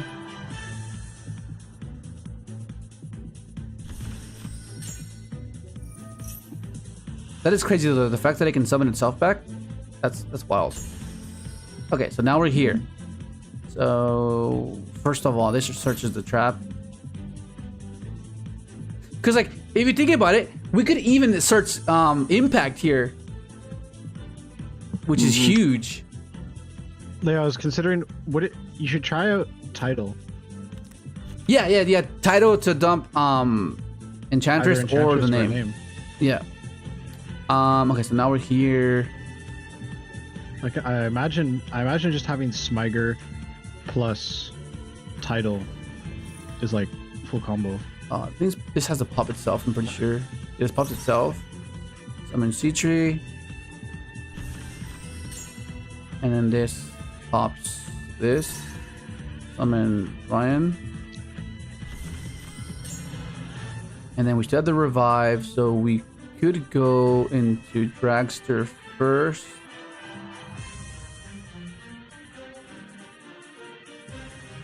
Yeah. The other thing that could be useful about Title is that if it's like after you use it on turn 1 and then you're going for your OTK line turn 2, you can use it and potentially a hand trap or whatever to try and make changing to try and break whatever your opponent has left on board.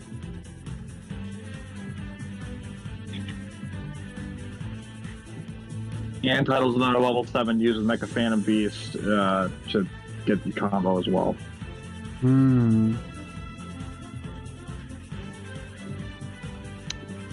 I always come back to Mecha Phantom Beast cards. Like, some of them are like playable, but not quite usable, if you know what I mean. If this is impact, I think it'd be better. Now that I'm thinking about it, Vesper's impact here, because then we go end phase. We still have inclusion.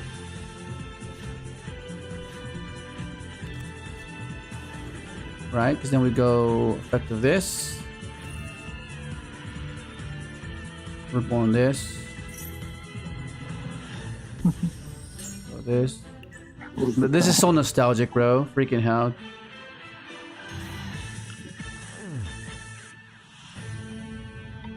Yeah. Oh, we need a 5.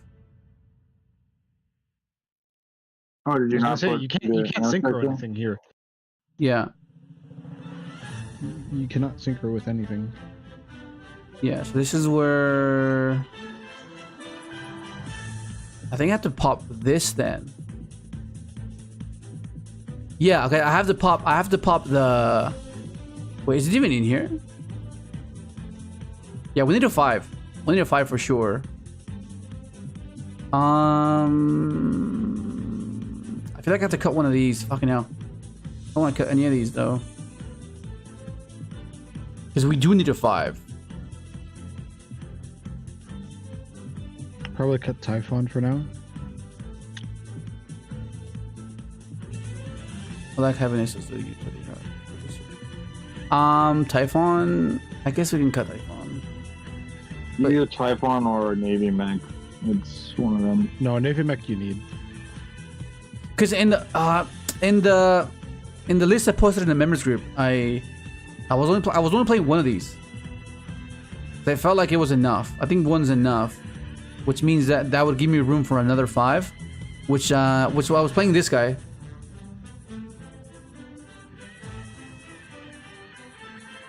This guy. It's a non-tuner. And it adds you back a machine, which is another way to recycle this guy. Is there any machine hand trap? Machine hand trap. Isn't it ally justice Day? Yo, that's fire tech. Because say you used it on the opponent's turn, the super heavy guy can recycle it back for you. Oh yeah, it's oh against Speedsmith, bro. You side deck this and you add it back with the super heavy guy. So you get 2 uses out of 1. That's crazy. Oh, it's level 3? I thought it was level 5. That's kind of nice. Yeah, like you go this, add it back. That's funny, bro. Is this once per turn? No, it's not hard one. That's wild. I might need to save this for Blue Eyes meta. I think this card's going to go up in price, at least the holo printings of it, so probably get those now while you can. Right, well, let me see. I forget. I don't think it's been printed multiple times, but I forget how much. It has a lot of common printings, but there are 2 holo printings. There's an OTS pack, and then there's like its original print, which is kind of pricey. Right.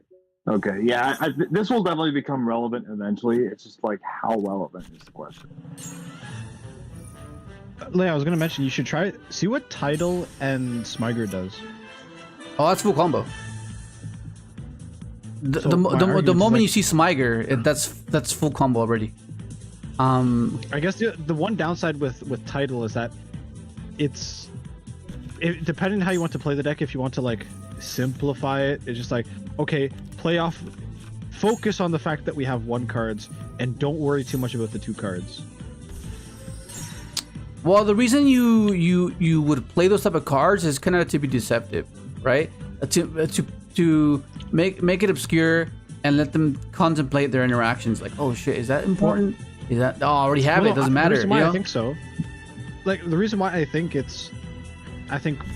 with the variant that you want to play the deck with, like if you're playing the Enchantress, I feel like Tidal is a no-brainer because it gets you access to both parts of your engine.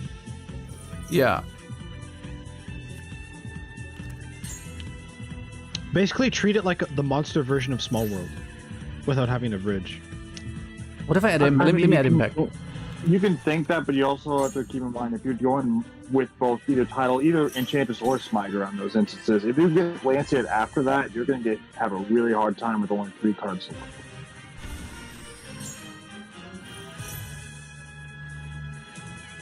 Fuck, if you're so nostalgic playing Impact again, holy shit, that's wild.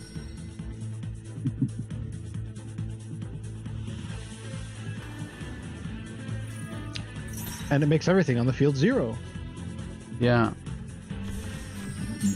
I think there definitely is a lot of exploring we can do with the amount of different water support that there is in the game. Like, you got cards like Deep Sea Minstrel, which can help with playing through hand traps and beyond I playing feel like through hand traps. that card's not also worth it. I don't think. If Depends you're gonna on play how normal summon, important just play Scrap. I think Scrap Recycler is probably the best. Yeah, I like Scrap Recycler, and I think there's actually a lot of utility in that. What But is my this point do? is, like, hand information is still really important. No, summon that back. So I think that's still pretty valuable for cards like that, and also you need a space. What if I do this now? Revive this. Then that. Let me try it. What if I do this? Inclusin revives Ryan. That impact.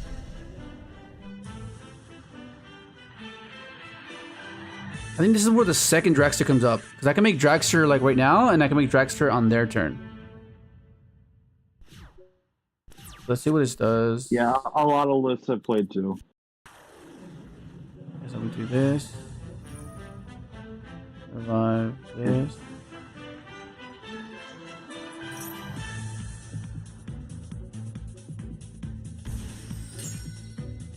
Epic Nico for the PS a question: doesn't the adventure engine stop you from making use of normal summon Trystallos to play around hand traps? You're right, except for the Why would fact you ever that want that- to normal summon Trystallos? Well, yeah, okay, I'm gonna And then answer his question first than yours. For his question, in that instance, you wouldn't be normal summoning Trystallos, and in your question, Nick, you would normal summon Trystallos if you get hand trapped. If you got hand trapped on the suit roll or like one of the things that they sent. okay. So it's still gonna be I need to play a second Dragster for sure. Yeah, I think 2 Dragsters is.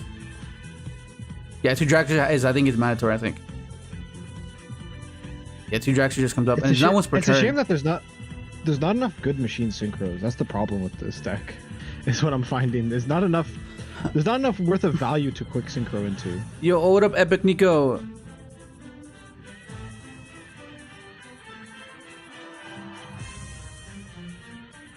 What up, Luis?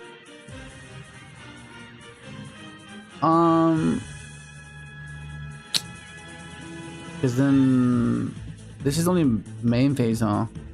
No, main phase or better phase. Okay. So what does this mean? What does this mean? What does this mean? This can make a 5. So let's say this. Quandax can't make anything. No, but One. after they, well, I guess. Oh, this after is you can get okay. the card, after they come level 5. Oh, Nick, remember back then when we would do one of the Crystron names first and the other one second to ensure that whatever the Ryan or the Chichu would revive would stay on field? Remember? I think that was like in Master Roll 4 though. Can that still work now, or? No, you can still do it now because one will resolve before the other. But let me show you what I mean because this is pretty cool. Don't they have to synchro with whatever they revive? Yeah, no. So let me show you. So this is where it's pretty cool. Okay, so we go effective this, revive that. We go chain 1, chain 2. So we do this first. This will revive this. No, it's this. 7, 9. So it's this.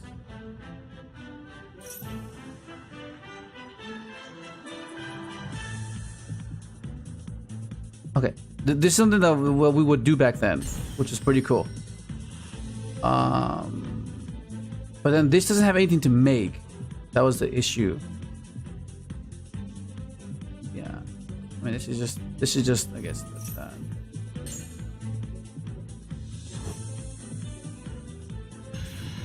Do that, banish, and then we still have TRYSTALLOS, assuming they activated something. And follow up is just endless. Get a token here. Yeah, this is just endless now. Add this, and then this is crazy. It's just wild. Okay. Yeah, I need a second dragster for sure. Okay, so if maybe this is a bit ambitious. Yeah, I'd say out of all of them, probably cut Trish, because I think that there is a value for Black Rose, or enough, but yeah, I feel like this is fine. I think this is fine now. Then I think this is fine because we can. This is much easier to make for sure. Black Rose is much easier to make. I'm just trying to think like the only thing that Trish is good for is with the adventure engine going first, because you can make that easily with just right plus TRYSTALLOS, and then even after the Trish resolves, you can use the TRYSTALLOS to pop Trishula and then summon 2 Crystron to the deck.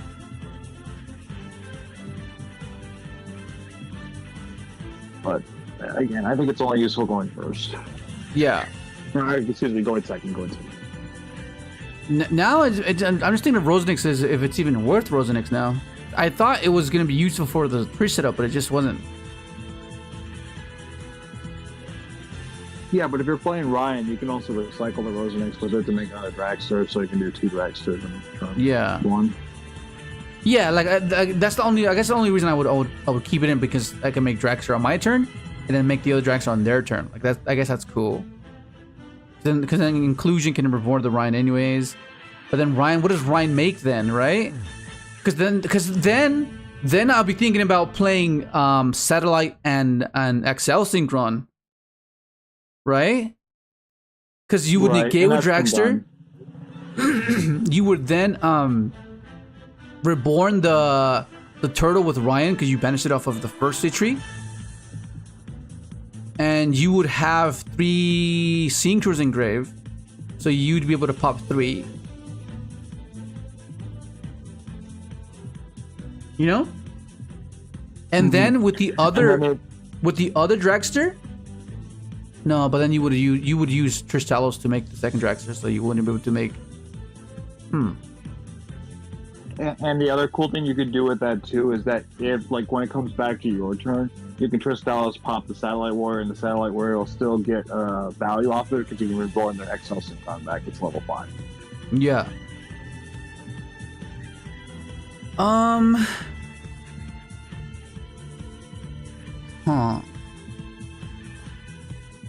Nah, so the turtle's good because.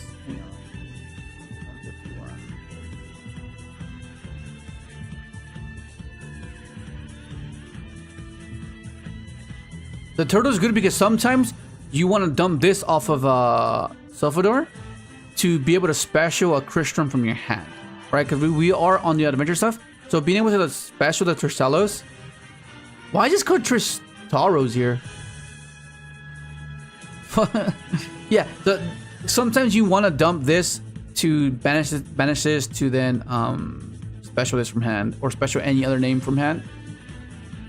Because one of the issues still remains that if you hard open the tuners, you want to get them on the field, and turtle is the way to do that. And because you can dump multiples alongside this is why it makes it good. Mm-hmm. It helps if you're only opening play as normal summon smiger link off Clockwork. Yeah.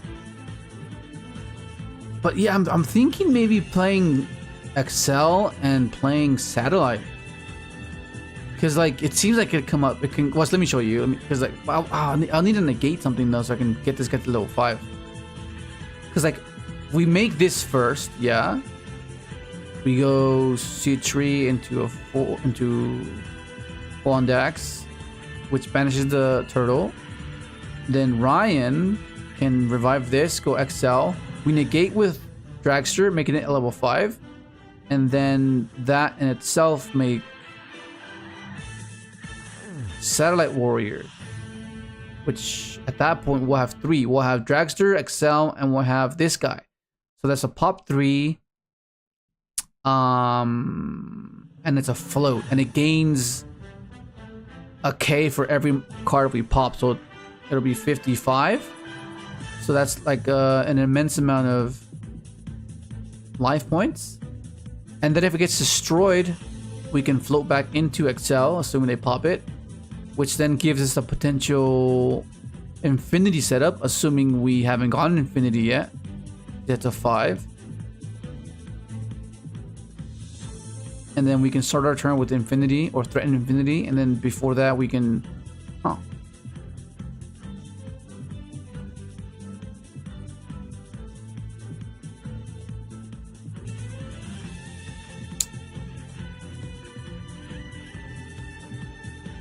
Let me try the Crystron setup again. Hang on. Oh shit, wrong one. Because I want to see if we can still do the damn thing. Leo, hear me out. Well, I think I've said this like 3 times. I feel like title just seems too good to just play. Yeah, no, for sure, yeah. But we just have to refine the sequence, and then later on we add the tech choices and stuff like that. You know.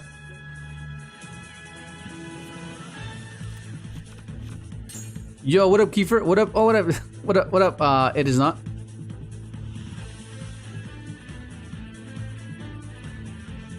Kiefer, did you just get here? Yeah, he must have just got here. If he means a super heavy samurai, I agree with that. But I'm assuming he's talking about Samurai Destroyer, which I disagree with. Is what he's saying. Yes, you need Samurai Destroyer. Like Samurai Destroyer is the reason why you don't care about Nib.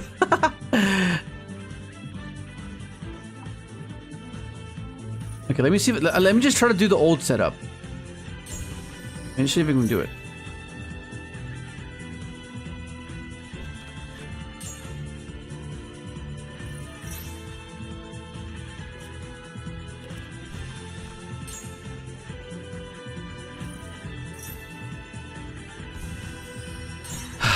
Come on, buddy.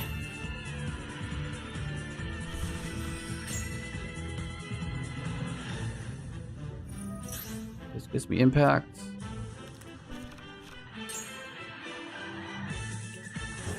If you could search the field spell, would you play it? With the amount of non-engine that we play, maybe. Because you would draw like 2 or 3 and possibly draw into more hand traps. So maybe.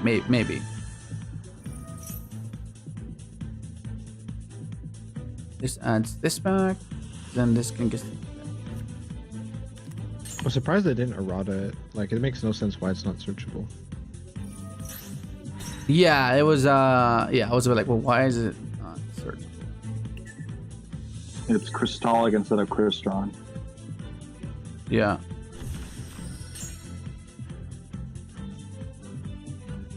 Actually, be brought back without slight errata, in my opinion. Yeah, if How came back, it would have to summon a Crystron tuner, or it would have to lock you into synchros. Then it can come back. Can you Starlight just having C3 plus CRYSTALLOS, 1 summon to make Dragster, then the other summons to make Excel, then Synchron to Starlight. It's a good line for pure version with hand trap. Yeah. If we go in Starlight, do you need Black Rose? Well, it's more so being able to pivot, assuming one of them gets negated, right? Because like you want to be able to have like a few decision trees to not get like completely like hindered, right? Otherwise, like if you just have one option, that's all you got. But if you have 2 options, that sounds better than 1, you know? Okay, and then now Restoreborn this. And at which point,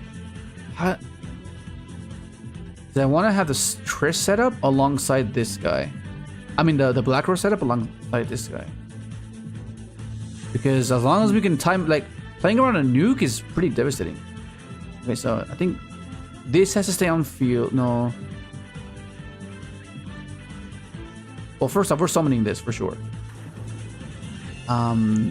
This will pop this. No, this needs to summon C3 Orion. So it's a matter of, I think it's a matter of this staying on field or not.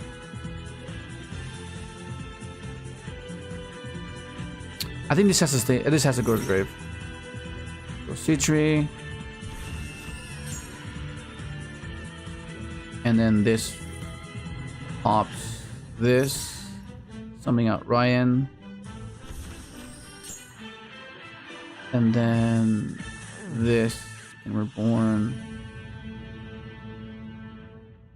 We just go into Dragster here.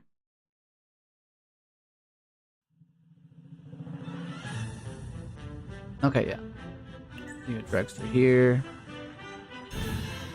Inclusion will then summon back the Ryan. And then we set this and pass. Okay.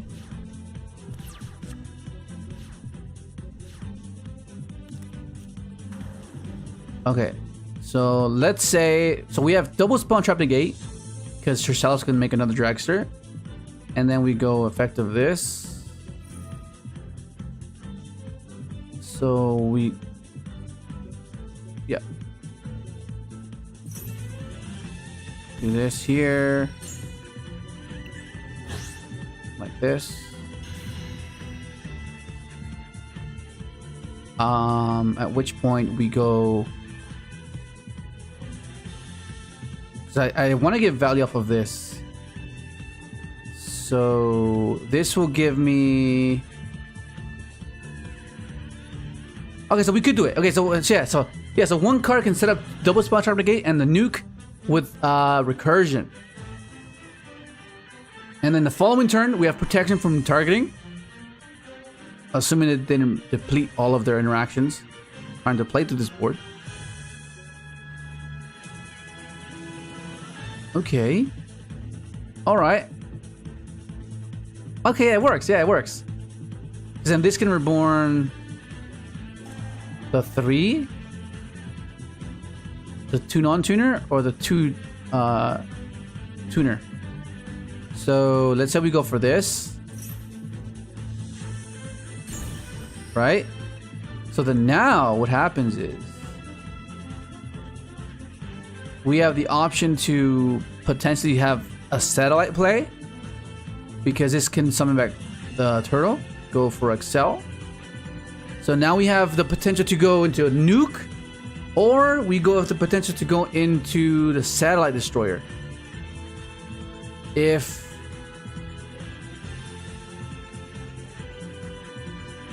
yeah, I like it. That's actually pretty good. Yeah, it's insane. Being able to have the nuke is wild. Then we go effective this, chain this. That'll be what? 7, 10? Is there anything that requires 2 tuners that are level 10? Some Red Dragon Archfiend cards, but not machines. Red Dragon Archfiend Tyrant. Oh, right, yeah, no, I don't know that one. Yeah, because then we could just go.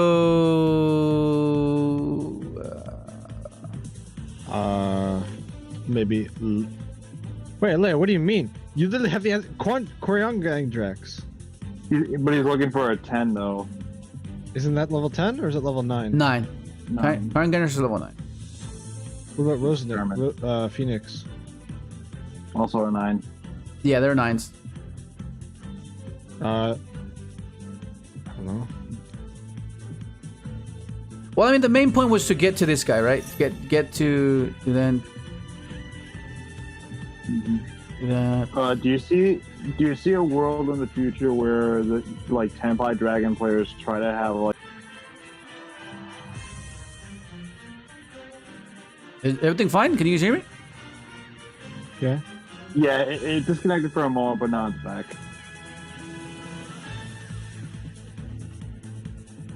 Can you hear me?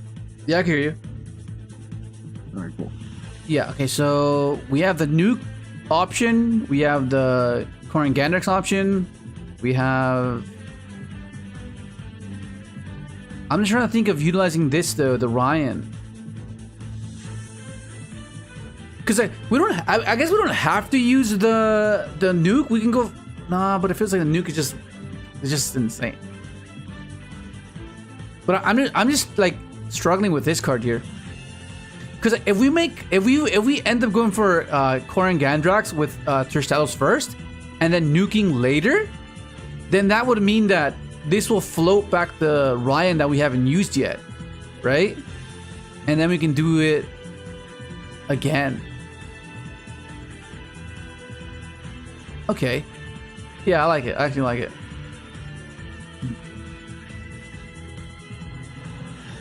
Yeah, so I ask about the Tenpai Dragon mainly because if do you see Tenpai Dragon in the future, Powered in Zekron could be a slot, not necessarily in the main extra deck, but like maybe a side deck card. Oh yeah, Powered in Zekron to just live, huh? Yeah, just to survive against. Yeah, that was an OG, huh? Mm-hmm. You know, my biggest thing is how come Yugioh has like actually disappeared off the face of the earth when the deck is still very well playable.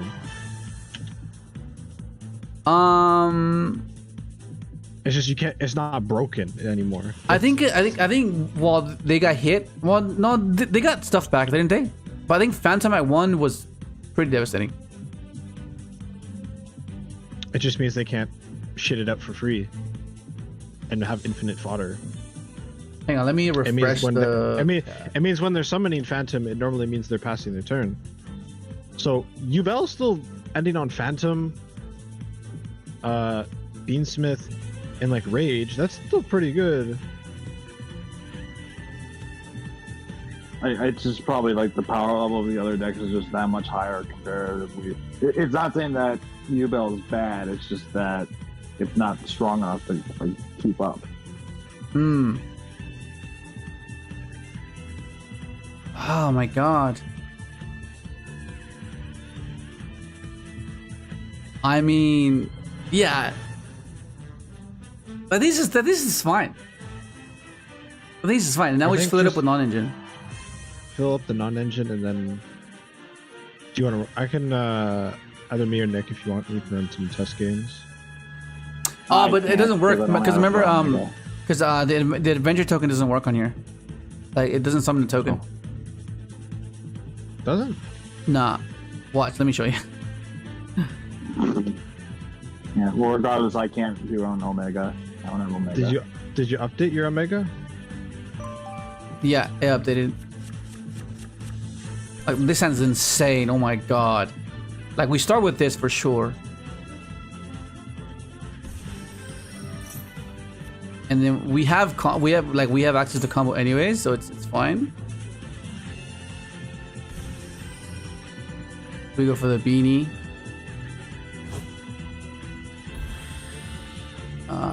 I like the fact that that's cost. I like that a lot. That's cost. It's crazy. I'm really excited for the TCG zombie support cards that are coming out. Yeah. Like the TCG exclusive zombie stuff seems pretty good.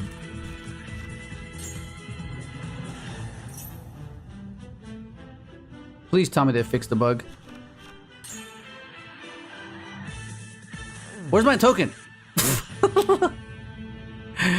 Nah, the bug's not fixed. It's a ghost. There never was a token. Bro. Yeah, no, but this sends busted. This is crazy. So do you have an Omni before you commit anything, which is what I like about this?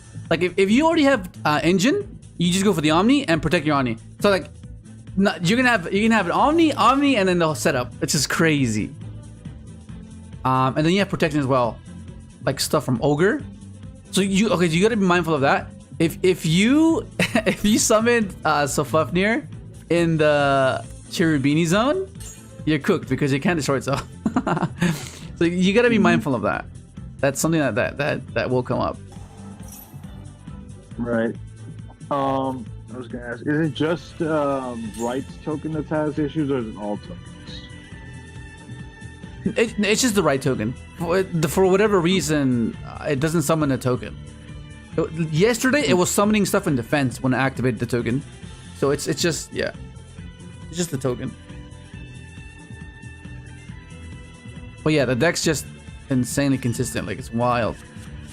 Like, you have so much gas. Which is why I was debating on playing Zeus, right? You go Fortune Tune into a Zeus and just nuke the board and just play after. Like, that's just insane as well. But like this is crazy, right? Because you have engine already. You just go for adventure. Yeah, I'm pretty hyped for this. I'm pretty hyped for this variant. Just try, put in some titles and then see how the hands go. Okay. Go for that. This. Oh, is that 2K? That's huge. Oh, I forgot Cherubini dumps Enchantress. Okay, then never mind. You don't need title. Yeah, that was the whole reason for it. Because it made Paratop either or. Wait, not paying attention, Nick. What the fuck? The only thing I can think of is if you don't want to, I don't know, you could just play test with Synchron. You could just play with Synchron a little bit, I guess. Oh, well, I guess it's what not the hell, Tony? Anyway, so. You can maybe mess with Speedroid or Glads if you want to try that. Yeah.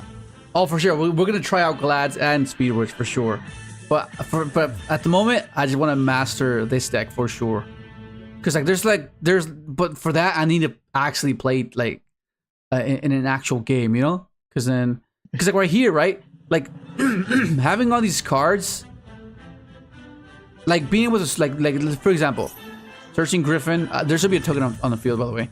Searching Griffin, discarding this, meaning this can search something else, right? So what we can do is we can go. You want to pull up on DB? Fuck, I dread DB. Even though it should be a very I used to be all about DB. Like fuck, it just I don't know, man. Just the manual interface is like so slow. It's like ugh, you know. I guess we'll get Soul Fufnir here because we already have it, and then we go. We do this, discard this, and then And because you. oh you fuck! I slammed into the zone. I just did. After I told you guys not to do this. Wait, this is a perfect example. Don't do this because then look, you can't pop it. In your defense, you were supposed to summon the adventure token there. Yeah. But the game didn't let you. Yeah. And then like even if you try to pop this, it doesn't work. This is where you play Clockwork Knight. Yeah, it can play Clockwork Knight. So, actually, I'm curious about the interaction. So, if you have Cherubini up there and then you summon the token to the zone, let's say your opponent has a token collector. It's not going to happen likely, but token collector. Does that mean that it's not going to get destroyed? And Oh yeah, exactly. That's exactly what it means. Nice. Okay. Yeah. Okay. So, but yeah, this is why I like the turtle because stuff like this, being able to special it from hand. Like if you don't want to like commit and pop something on field, you can just special it and then you know what I mean, and then revive it later. Like stuff like that comes up, and I think that having the turtle allows you to have those little niche plays. Because I didn't use this effect yet. I can still revive it later and make an infinity later, or I can make an infinity now. You know, like it's cool like that. So right now we can dump. What do we dump? We can dump this and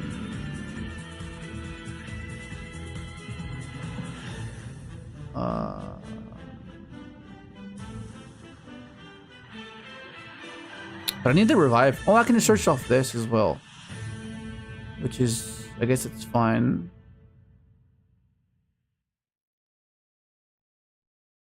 Oh, okay, that works. Because then now we go, because we haven't normal summoned yet. Right? We haven't normal summoned yet. That's cool. And that means that this can search impact. Right? And then we just go into this. We go into this. We go like this. And then this, we'll add it back to trap. And then this will then pop this, summoning out our guys. So then we go for this one for sure. And then we need to summon the other one because the turtle's already burnt. So we'll summon this. Summon that here, summon that here. Summon that. Because I'm not turtle back. I mean, this can summon this anyway, so I think it's fine. So in this case... But I can't pop this. That's the issue. Yeah, this is cool. I like this. I like this a lot. Okay, this is a Metaphor's field spell, the Ignite field spell, the Magic Spectre's field spell, the Dynamis field spell, etc. What's happening? What's talking about? Why impact over a cluster in this build? No, you play both. You play cluster and impact. Like you don't need to play impact. It's not essential to the deck. I just like the obscurity it presents, right? Because fundamentally, that's what I try to implement in every deck I build. Because when your deck's predictable, they know exactly how to interact with you, and for the most part, you tend to lose when they know exactly what you're doing. But like if you have like an obscurity in your deck, they're not gonna know that it's in there, so you can play off of that, you know? It's the same reason why you play Ryan. It's the same reason why you play Rosenix. Even though Rosenix is played, same with the Turtle, it's not really played, but the fact that you do play it, people don't expect it, so then you just like, you know what I mean? It's the reason why you play the adventure stuff, because they don't account for it. Like they might have let go. They might let go of an Ash that didn't really matter because you already had access to your engine, right? They either Ash Enchantress. Okay, it's fine. That means I don't have to worry about Ash anymore. I don't have to worry about this getting Ash. You know what I mean? Yeah. Yeah, speaking of like obscurity, as like even though there's like the third trap entry, which is not, it hasn't really been played ever.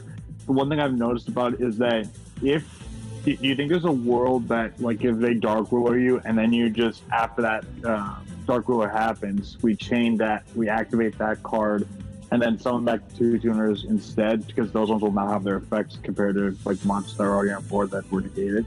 Yeah. Yeah, I'm genuinely thinking about testing that because it's searchable out to try and go through a dark ruler. Mm-hmm. Excuse me. Yeah, I mean, yeah. I mean, I'm not opposed to having a deck go over 40. As some of you might know by now, like I don't mind it. If it makes sense, it's fine, right? 'Cause the deck has so many starters, No. and You and like the reason it's I prefer that, and I guess the theory behind it is you have a bit of variance while maintaining the deck's consistency. So like sometimes there are hands that lose to Ash, there's hands that lose to Imperm. So you want to be able to mismatch those as much as possible, and that's what you get with having a higher card count deck, because obviously the other cards that you're implementing are either more engine to allow your deck to be more resilient, and not allow it to be predictable, right? Because when you cookie cutter it and it's 40 flat, that means you refine it to a point where it does one particular thing efficiently, which makes it predictable, right? And then it becomes like a reveal hand type of thing. Do you have the imprint for my guy? Do you have the ash for my extender? Okay, it's over. Whereas when you implement obscurities, that is no longer the issue, because now you know that there's room for clever gameplay where they think they know that it might stop you, but they don't account for the obscurities that are unaware of. Does that make sense? But you don't want to but there's like a fine line, I guess, when you try to implement this strategy, because you can go never ending and just overdo it. So you have to like find like the proper amount of I guess engines that you can add on to it. Like if you're just adding bricks to make your deck have like a higher ceiling, then that's different. I'm more so referring to extension that facilitates the same thing. Like let's say if you have a card that loses to Ash, but you have a second card that loses to Ash, only one of them is gonna lose to Ash. So, you know what I mean? That's basically what I'm trying to point out. I guess then, in a reductive thing to say is just gas. Just have more gas. But just to have it make sense, basically. Now it's a matter of non-engine. I've seen a lot of people playing Droplet, and I feel like Droplet is gonna be essential for this deck because you want to stop the Dweller. Like stopping Dweller is huge.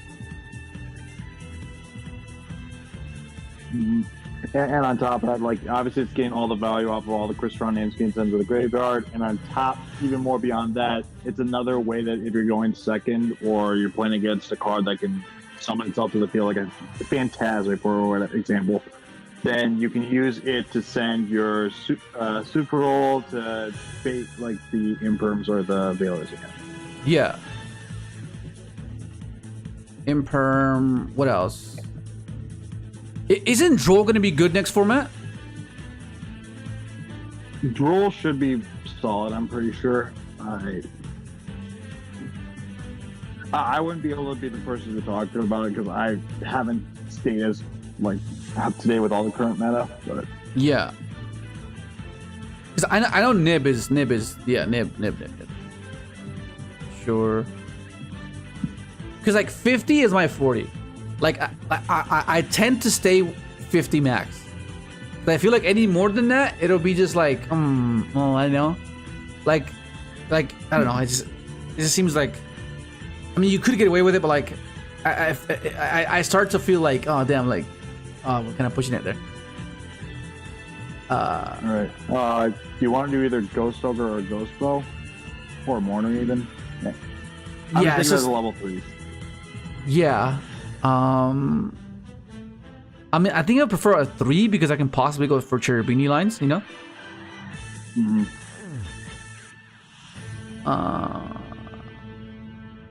But yeah, like, the cash cards too are pretty insane as well. I think it might be Droll. I think it might just be Droll.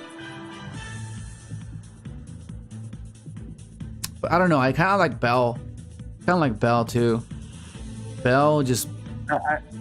I think with Bell you have to think about if you're going into a format where you will be playing against other Crystron decks as well, because Crystron's not like a random rogue deck. It's a relevant deck that will be played next one.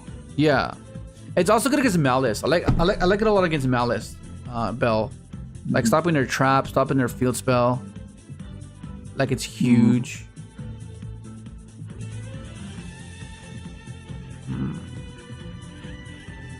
I don't know, but I do like droplets in this deck. It like the discarding is just so free. Yeah, just... droplets and imprint I think are like standards for this deck going into the next format.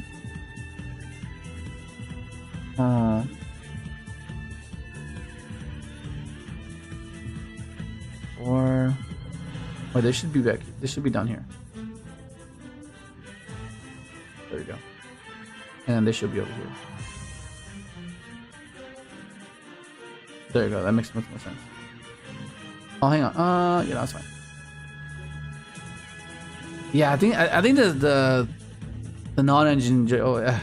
It just be whatever it is. I maybe just look at GGYGO's word hand trap, and then that should be fine. Yeah, so I guess the non-engine it'll be subjective. Like you choose whatever it is that you feel like you need to play. But I feel like I think mandatory. I think these are just like pretty mandatory. Nib maybe not, but like it's still just an insane card you just need to have. Yeah, because the imperms and the droplets are needed for Dweller and going second, and the Ash is needed for any mulch armies and stuff, and it's generic enough. Yeah. Because I'm trying to think of Charmy, if they Charmy us. That's where Droll comes in as well. Droll can stop Charmy, because like they draw one, we draw them, and then we just... But I'm not sure how effective that'll be for us, because we need to search as well. Right? I mean, like, there are... After you get... If you have Crystallos in your hand, or you... Like, that's your one search, and then everything else is just send off Synchron, then you're fine. I don't think there's that much that you need to worry about it beyond that. Yeah. Because then you just send the trap to the graveyard and add it back with Alexa's. Yeah. This is another engine people have been playing. The Horus engine.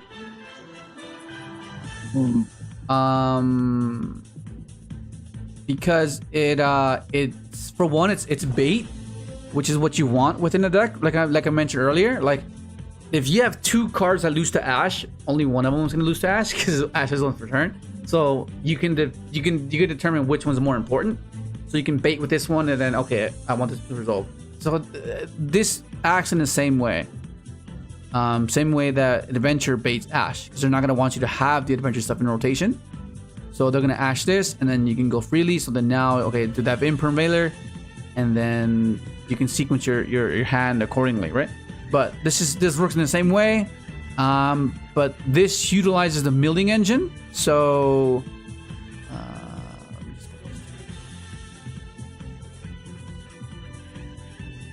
they play Vampire. Right? So it's basically like a Chaos Ruler in a sense. They just go into this, get a +1, discard the Smiger, discard any Crystron name that you don't mind being in the graveyard. And then you bait with that, or you bait with Vampire, right? So that's already baiting twice, assuming you already have access to Sarcophagus. Then you baited 2 hand traps, and then you mill. They baited you there, and then you bait there, and then you already have your Crystron stuff anyway, so then you just do your regular combo, right? Because if you don't have any of these type of cards, then they're gonna reserve those hand traps or those interactions for your actual gameplay of the Crystron sequence. So that's why these are played, right? And the cool thing is, like, I guess you could play Zeus with this guy. You could play Ding. It's just like it just depends on how you want to structure your extra deck, right? Because it's all subjective at the end of the day. You know what I mean? It's all subjective, like whether you want to play this or you want to play that. Like I feel like I like the Black Rose nuke because it's obscure. Like they don't expect it. Like I had like unless you played Crystron back then, you'd be aware of this. But like in the newer sequences, the newer lines, the new cards, you wouldn't think of this because like, oh, why would you? Why would you? You know, this is like an old school tech. But the fact that we're implementing this with the current list is what I really like about this, because having this line, having these guys here, lets you play around Lancea. Because if you have 2 names, all you gotta do is pop, right? You just pop, summon, get these 2 on field, and then pass, and you have the setup. Don't play Horus, the engine or wanted engine. I promise you, it's not worth it. Not bad, but not worth it. I think it's easier cash or speed droid. Just my opinion. Yeah. No, I mean the Horus stuff and the Azamina stuff do exactly that. But like with this version, we don't really care about NIBIRU or stuff like that, right? Because that's what azamina, that's what this stuff is meant to be baiting. It's meant to bait Ash, meant to bait Imperm, right? But because NIBIRU is like one of the most scariest things for any combo deck, you want to make sure that your deck can play around it, and we can. As I showed you earlier in this on the stream, I showed you how to play around NIBIRU with just smiger, with just Inclusin. Like I think that's just crazy. Which is why I kind of want to play Makava, because that means like it punishes them. We get 2 Omnis and a pop with 1 card. 1 card gives us like, oh my god, I think that's just crazy. Like, you want to do you want to nib me? That's fine. Summon Makava, summon Infinity back, and have the trap set. The 1 card gives you 2 Omnis and pop with through NIBIRU. I think that's good. I don't like Speed Rush because it loses to ryzeal. What do you mean how though? You go special this, they pop it, right? Well, you search, of course. I guess in that sense, that's where Fenrir would be better, right? Because, well, it depends. Not necessarily, because they have the field spell to negate this, so you can't even go battle phase effect. You know, you can't even do that. Whereas I don't know, it's just consistency at the end of the day, right? They go special, whether they want to pop this or not. Which obviously they might, because they want you to use your normal summon on this. But we have so many ways to bait detonator. I think we have droplets. We have stuff to prevent it, and stuff to like kind of like nullify its pop. And then we have adventure to bounce it, which is huge. So like you can't, like we can't try to like cover every single little thing that is prevalent, right? Because you can always say, oh, Dark Ruler, GG, NIBIRU, GG. Like you can. That's a very reductive thing to say. Of course, it's obvious, but you don't just not play something because of that. You know, you still play it. It's like Malice. They lose to freaking Lancea, but that doesn't mean you're not gonna play Malice. You know.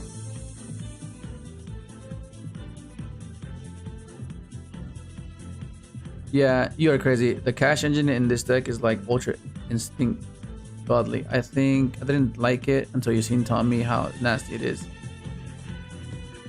Yeah. No, I mean for the deck, for the engine to function, but utilizing it as a utility card, like going to battle phase type of thing, like because the issue that Damon said. Oh, by the way, hey Damon.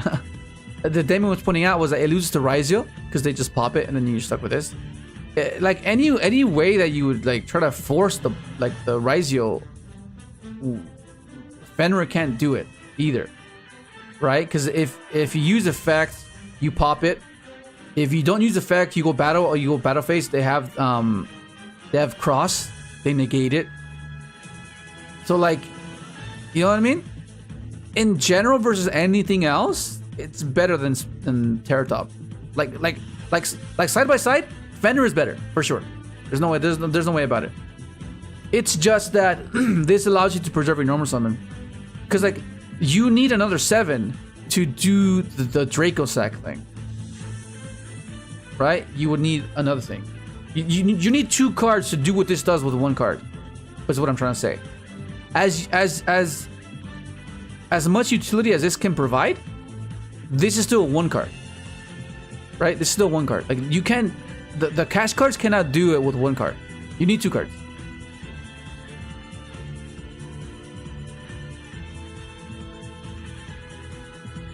Oh, I thought that was for me.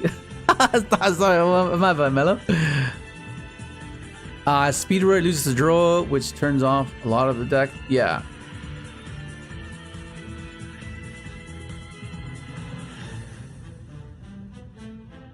Yeah, draw's pretty devastating. But like Kashtira would lose to draw anyways too. Like draw cooks his deck. Lancea draw cooks his deck. But we're not gonna stop. We're not gonna attempt it because those cards exist. That's the point of those cards, right? That's the point of those cards. To stop decks like this.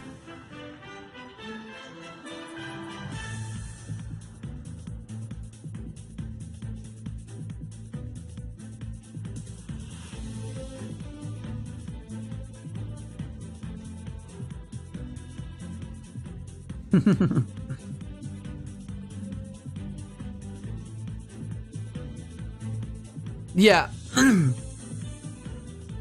Yeah. At least, yeah, that for sure. Yeah. Like as I mentioned before, like side by side, this is an interaction that doesn't require further sequencing. It's just an interaction and a body. Whereas these are little guys. These facilitate the entire engine, but if you're locked out of your deck, then it doesn't really do anything, right? How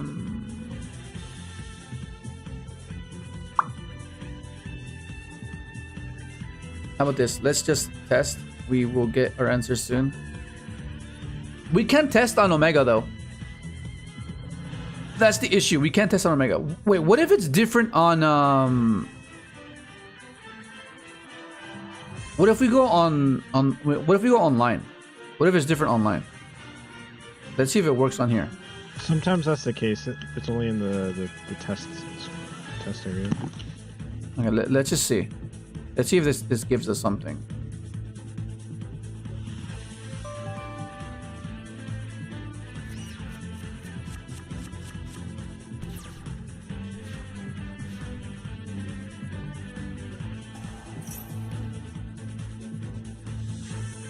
Oh no, it's the same thing. So yeah, online it gives you a set card.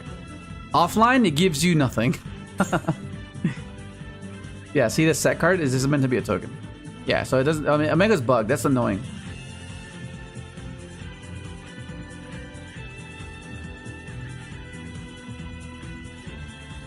Yeah, but hopefully you guys understand the deck a lot better now. And remember, you can change some other things, but like the main primary combo, the main sequence, that stays the same. You still do the inclusion, summon, dump, this, purple and yellow, add white, pitch for yellow, this summons Tryst. Like that's all standard. That's basically standard. Once that resolves and once you summon whatever it is that you summon off of Crystallos, that's completely up to you. Whatever you want to summon. You're very limited on what you can summon because you're bound by machines, but for the most part, you can pick and choose what you want to do. Alright, Fallen bro, you have a good night. You can test on Nexus? Nexus? The fuck Nexus? I haven't known Nexus in fucking years, bro. Holy shit. Are people there playing are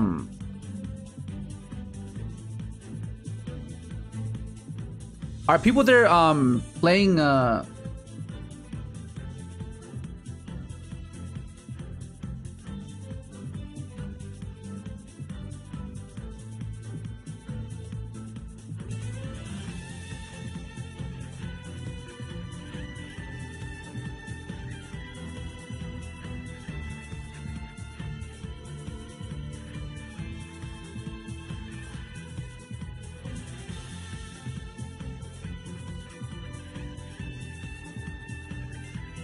there's so many ads, bro.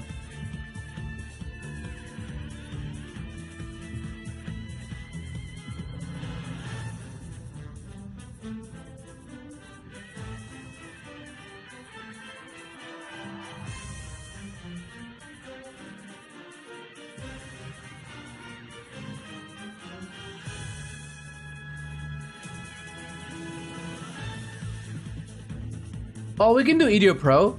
Does Yugioh Pro have it? Fuck, I haven't launched Yugioh Pro in years as well. It's just it doesn't have a ranked system, so you have to join up lobbies.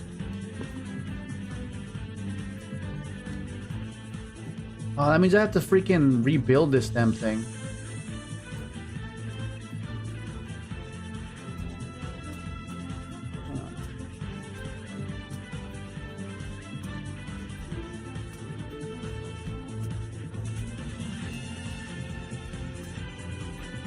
Can you guys see it?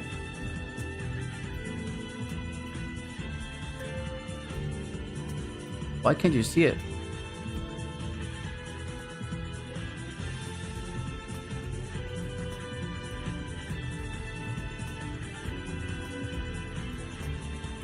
It doesn't want to show. That's wild.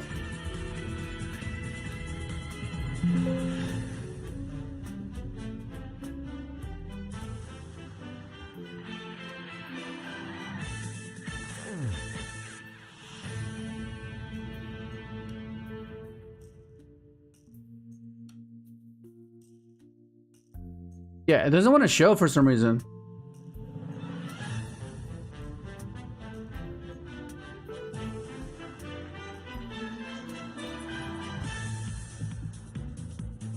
I don't know. Well, I mean, the stream's almost over, so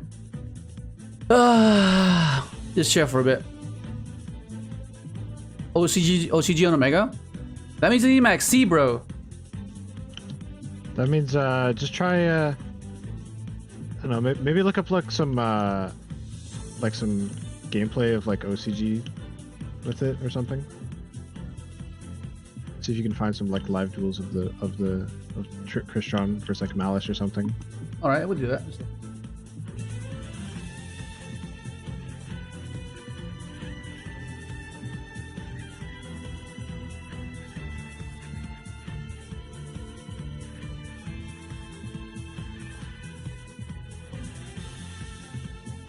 Here.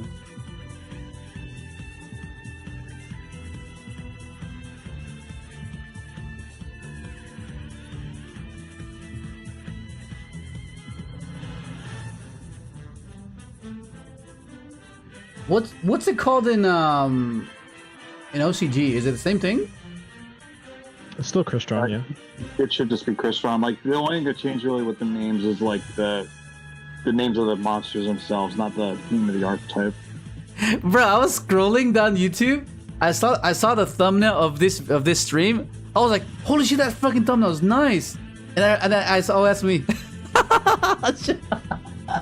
Fucking hell, bro. Oh my god. Why are you complimenting yourself? Jeez. Bro, I was like just scrolling. I was like, holy shit, it looks so freaking cool. And I was like, it looks like me. That's hilarious. That's how we know it's been too early in the morning for you.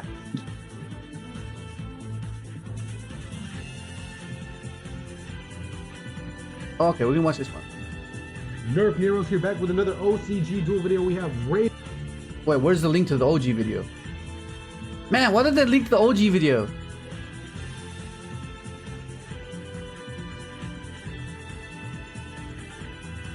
Hang on.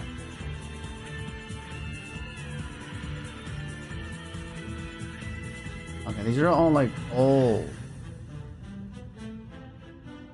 Yeah, I'm trying to find the video. Let me filter this. The content around the deck's been weird because like when the new cards first were announced, there was like maybe 4 or 5 different videos that came out around the same week, and then there has been like nothing up until like the last few weeks that has actually shown any relevance. Yeah.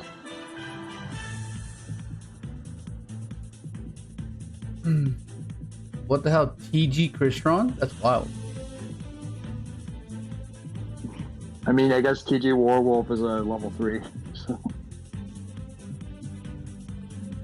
That's true, isn't it? I can't seem to find any of them.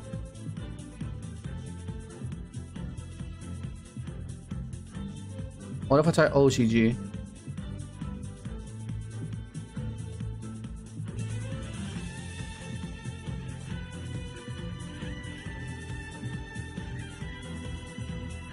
Yeah, because this guy just... Okay, so Fruvalos is already being dropped. So let's see what's gonna happen here. Oh, we can see the opponent's hands. That's crazy. It's lit. It's lit. Okay, so we got different angles here. Okay, so Crystron's got Ash. Let's just watch this guy. Crystron's going first, obviously. He's gotta be obviously going first. So okay, I can't seem to find any other one. Whatever that does, I don't even know what that does. The white Crystron Tiger. White Crystron Tiger, I don't even know what it's called. Activate Crystron from hand. We're gonna chain Maxine, chain Ash. Okay, boom. So we're gonna trigger that Crystron monster on field. I'm assuming. Not entirely sure. Search the spell here. And then oh, they're dumping too actually. And they're banishing the. I'm assuming the tiger.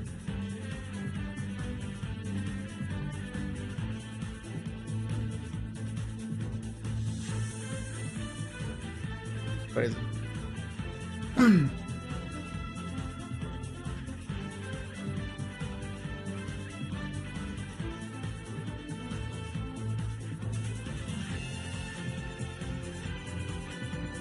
Did you end up finding the video? Yeah, I found one.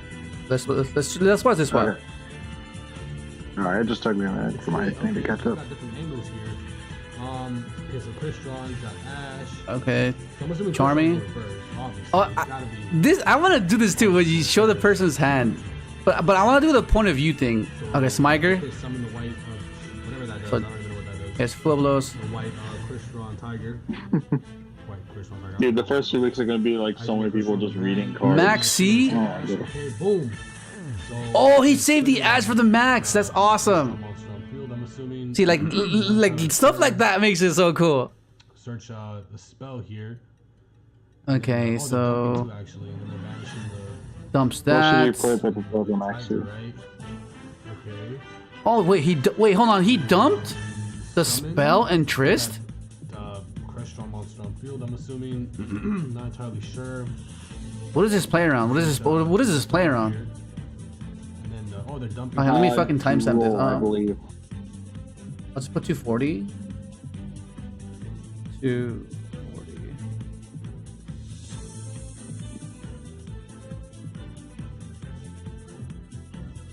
Two actually. And then What is this play around? This means that I'm assuming the tiger, right? Ash. Okay. Oh, okay, so this plays around Ash on the spell. Summon the new Crystron broken. No, wait, hang on. No, wait, what? I think he did it that way because that way you can have the setup of both the Crystron spell and the Crystron trap on your side of the field.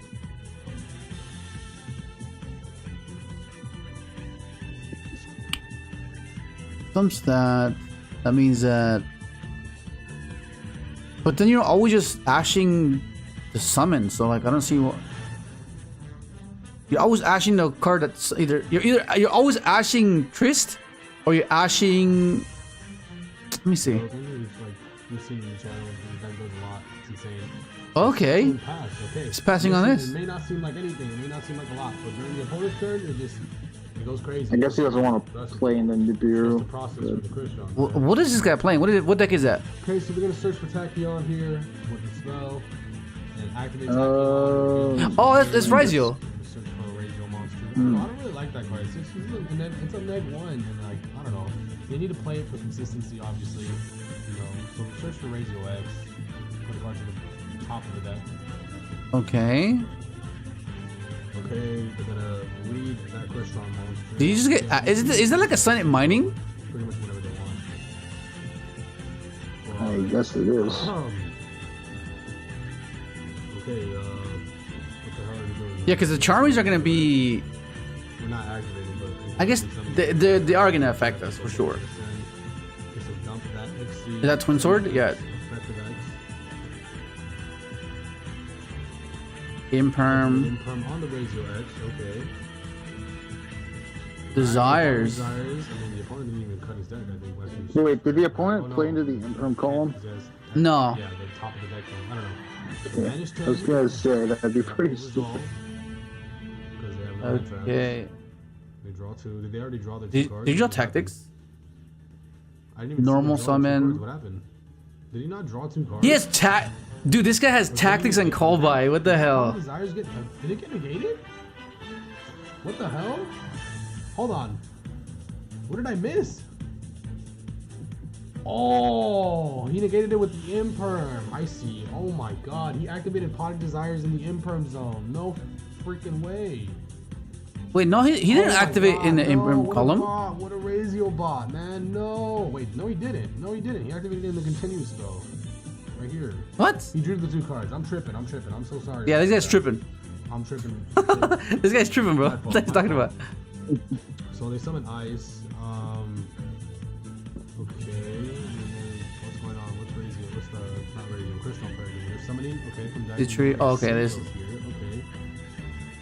Summon. That's gonna pop. banish. It's going for Boring Index. Yep. So there's like alternate those Crystron monsters. Yeah, that's so cool. And then you have follow up for next turn. Like it's just there. Yeah, we got hit with that. No. No. Oh, that was a jump scare. The fuck? We need this. Leave me alone. Yeah. Summon I guess he just assumed that the Boring Index is going to be more valuable against the ryzeal matchup than that Infinity play. Because OCG games watched. Search for ice. I think it's as long as you link and give them credit, you're fine. You're not breaching any copyright things. That's looking a little rough for ryzeal here. Because he still has the pop, right? Draw 2 cards. Yeah. I mean, what can you really realistically draw? Just 2 more ryzeal monsters, like a special summon maybe. Looking a little rough, man. But they draw 2. What do they draw? Okay. You saw an imperm, right? Yeah, they do an imperm. And I don't know what else. Okay, so I think the cold bite's gonna be crucial here in stopping Trist. Pass turn. Okay.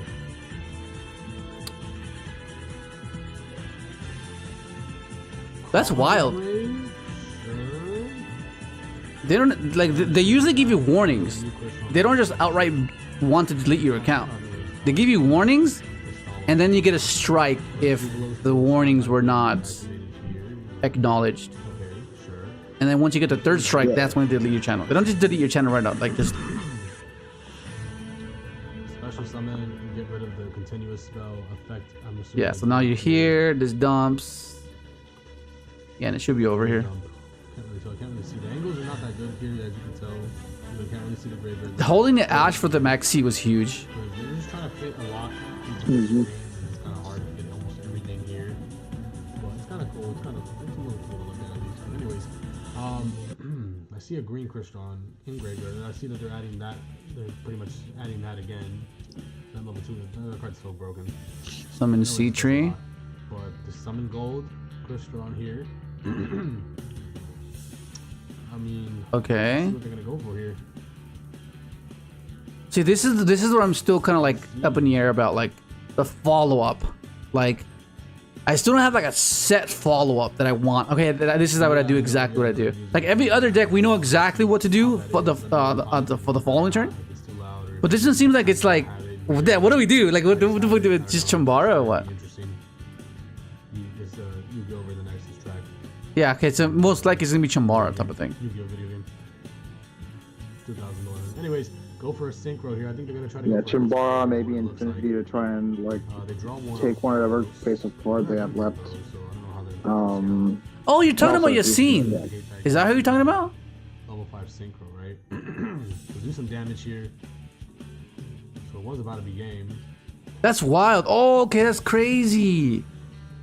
Okay. That's wild. That was scary, man. I'm assuming what? I mean, you just passed. Oh my god, my dope. You just passed play. I mean, at this point, right? So you could just. He impermed the Chambara. I mean, you don't want to give him more cards too with Provolos, so I'm assuming Crystron player does have an interruption at least in the back row. I mean, hey Leo, if you decide to play like a side deck of Clockwork Knight spell card, you could boost all your monsters to max by 500 points. Yeah.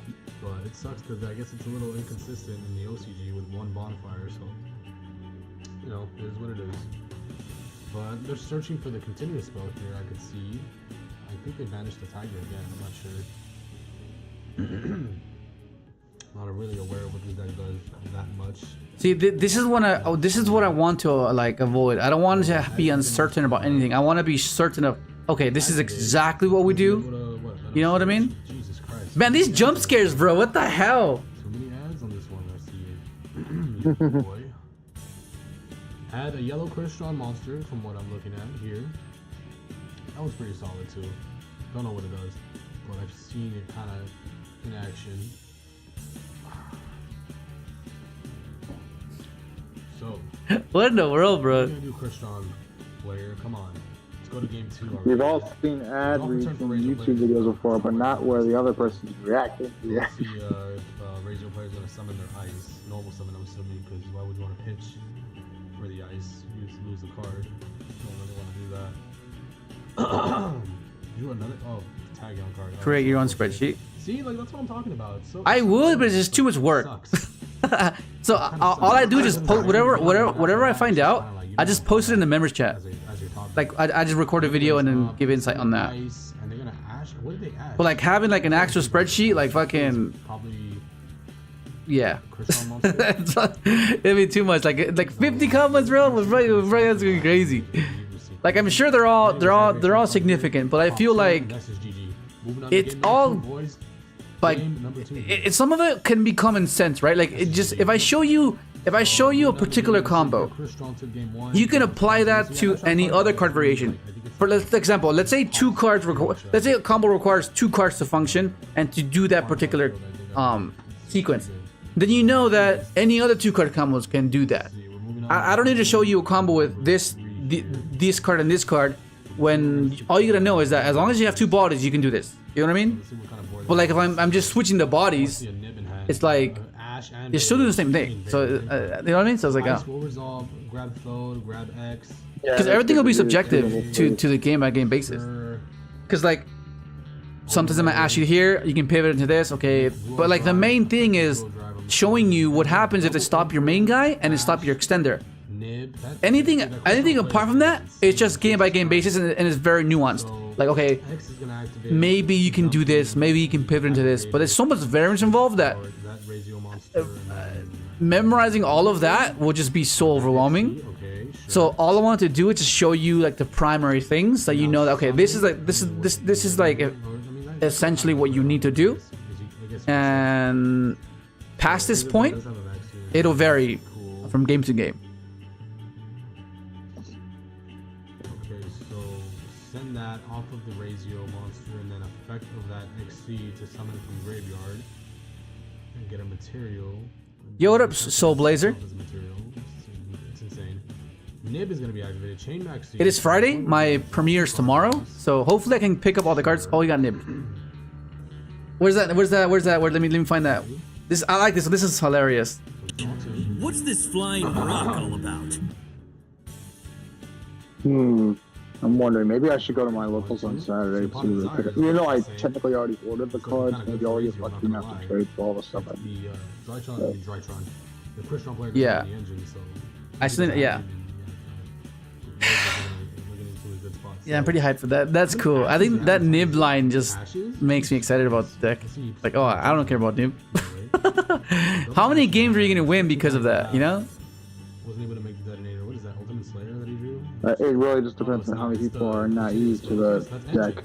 So I'd say you could probably assume the first few weeks that it'll work pretty well. But Surprisingly, I mean, why not ash it, right? Or does it not? Is it not ashable?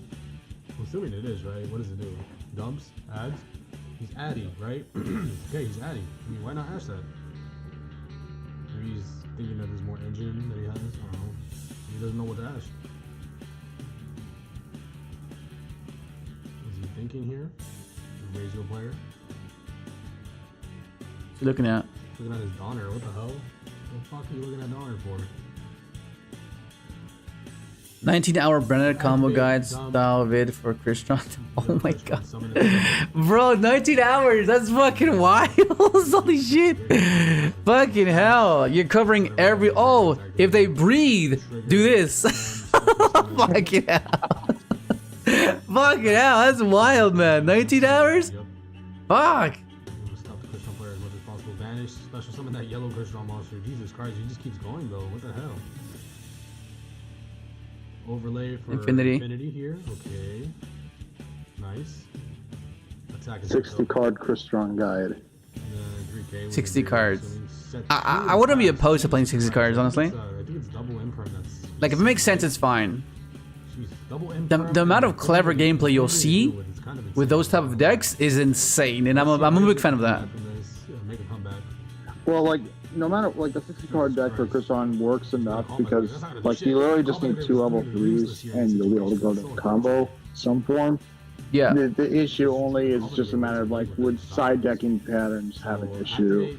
You basically need like 7 to 8 cards for like that'll work well enough for each different matchup, just to get like enough of a percentage that what you're gonna draw for 60 cards. So, Okay. Mello, can you link me it? Yeah, link me the channel so we can watch that one.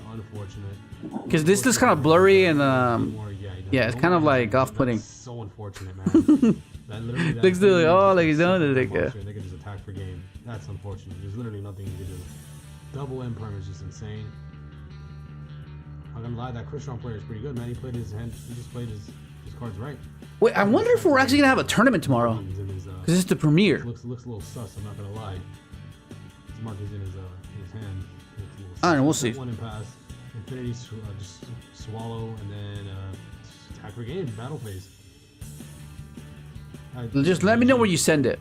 Let me know where you send it. Pretty much useless here from what it looks like. He has a G barrier set. He's gonna ash in the Yeah, spell. man, we can possibly watch one match after. That from Grave special.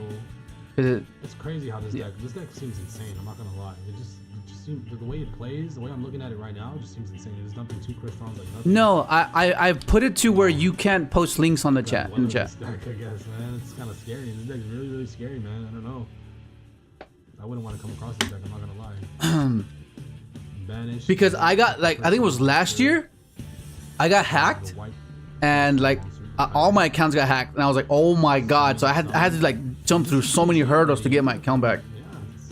Yeah, game. It was scary. I was like, wow, that's crazy. And that's game. 2-0 by Crystron. Nice. And here's the deck list. yeah, not in the Nice, Yu-Gi-Oh deck community, list. but I saw someone in the Marvel Contest of Champions community recently get that happen to their channel. I mean, it was like a over 100K subscriber channel, which is really unfortunate. Yeah, like that seems rough. Like no way.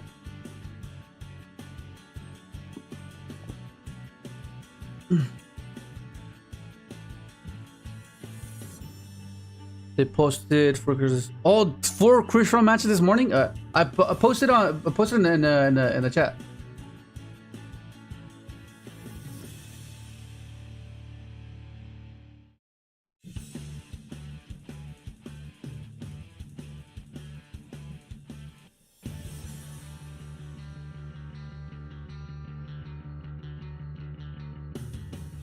Yeah, on Discord.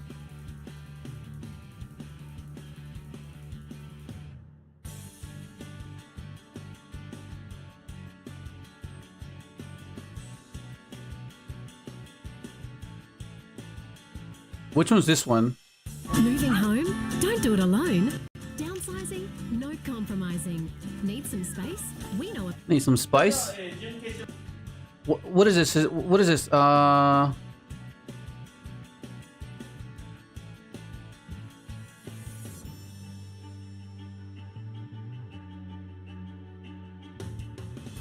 Okay. Let's go with 3. I'll put 301.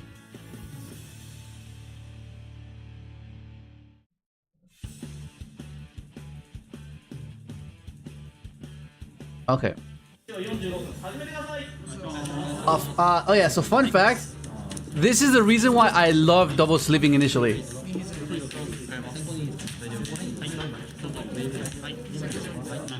I like how the OCG handles their cards as well. Like just look at the show, bro. Like it's like they appreciate every single card they have and the way they play it with conviction after they've outplayed you. Like you got baited, son, and then you just go like the way they place the cards down is pretty cool. And before I was like, how do they not get their freaking OCG sleeves peeled? And that's when I learned that they double sleeve them with clear sleeves, which is why if you have like these OCG sleeves or these anime sleeves, you have to double sleeve, because if you don't, you will regret it, because they will peel. These will peel. Which is why I never understood. Like I get it, maybe aesthetically you like the double sleeve feel, But whenever I see people double sleeving regular Dragon Shield sleeves, like just like plain color ones, I'm like, why? you don't need to do that. Like there's purpose for double sleeving the OCG sleeves because you don't want them to peel. But I guess maybe they just like the feel of it. I don't know. But I always wondered like why are you double sleeving a pure Dragon Shield sleeve? And that didn't make sense to me. I was like, I guess. I guess it depends on how high rarity the card is. If it's like something that's genuinely expensive, you don't want any chance of it really bending. Then Yeah. shit, but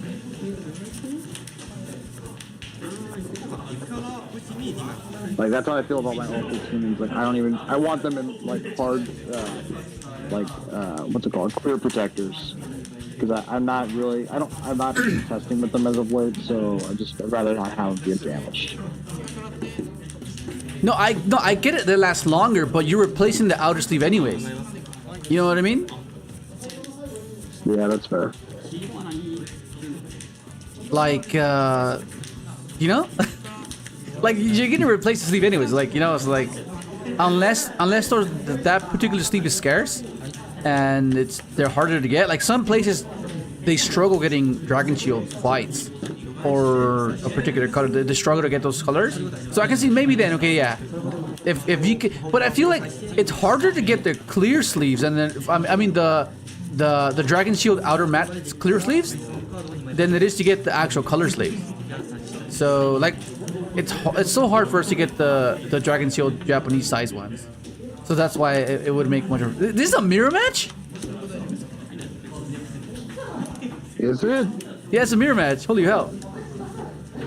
Oh jeez, this is gonna be rough then, cause like, dude, cluster's gonna come up so much in the mirror matches.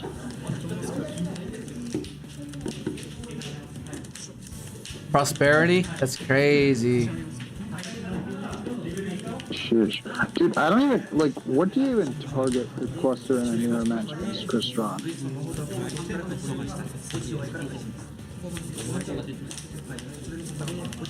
Yeah, like prosperity is scary for me.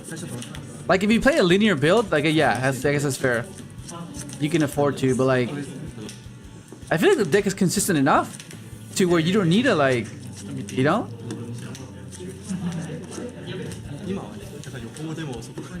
Wait, he's reading his own card? He's reading his... Wait, let me read this card real quick. I'm not sure what it does. Yeah, I'm not playing one Pot of Prosperity and the Crystron deck. If there was 3, maybe there'd be a reason to, but it's not worth burning through like 6 cards of my extra deck to do that. Yeah, I think it's very marginal consistency, I feel. Like if you're at 40 and you're simplified and you don't want anything else, then yeah, of course, play Prosperity as your 50th card. You know, like. But I feel like I don't know. I feel like it's very OCD. I think. In trying to maintain a 40 card. Oh, nice. Ash on Trist. Damn, that's rough.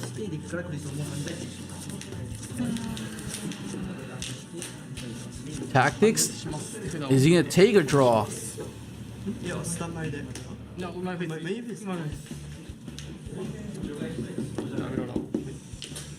Oh, he's showing the hand. I'm assuming that's a Moltron. Oh, because he's playing the Azamina variant.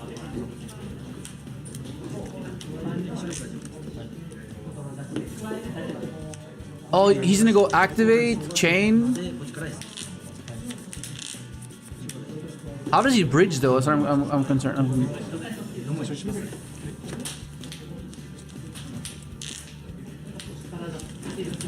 Oh no, he's fusing right away. Never mind.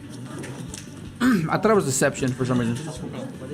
Yeah, they let him fuse with a sinful spell card. Yeah, he's cooked. He's cooked. He gets 1 draw here though, right? Oh no, that doesn't count as sinful stuff. If he passes, it's over.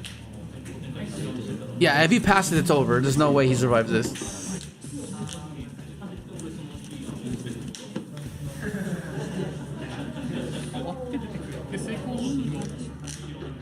No, Damon, I was referring to replacing the outer sleeve. Like, because I'm assuming you're not using the penny sleeves. I'm not talking about those, because those are like hella cheap. But I'm talking about like the clear, the KMC clear ones, the Dragon Shield Japanese size player ones. Like those, you're still replacing those.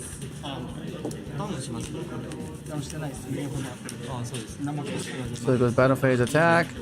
See, it came up. See the continuous spell. Whenever your Crystron card would be destroyed by battle, once it's not. It's over. Yeah, it's over. You just that does nothing. That just searches the sinful stuff. And now he goes into Escalatos. And it's over. See, this is where I don't understand. Like, just scoop here. Like, there's no reason to stay in the game. Like, if there's a slight chance that you could possibly make a comeback, I get it. To. Just stay in the game. But this is literally like game. Like, You're what? not allowed to scoop.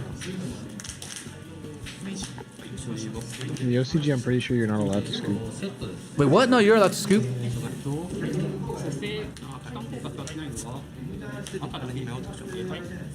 Is that a rule that you can't scoop?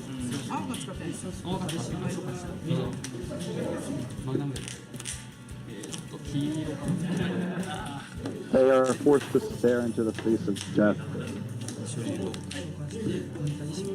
Infinity? Yeah. See? Oh my goodness.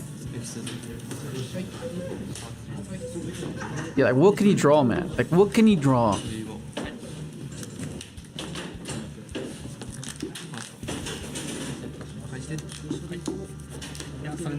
Yeah, scoop, bro, scoop. Okay, cool. Yeah. Damn, bro.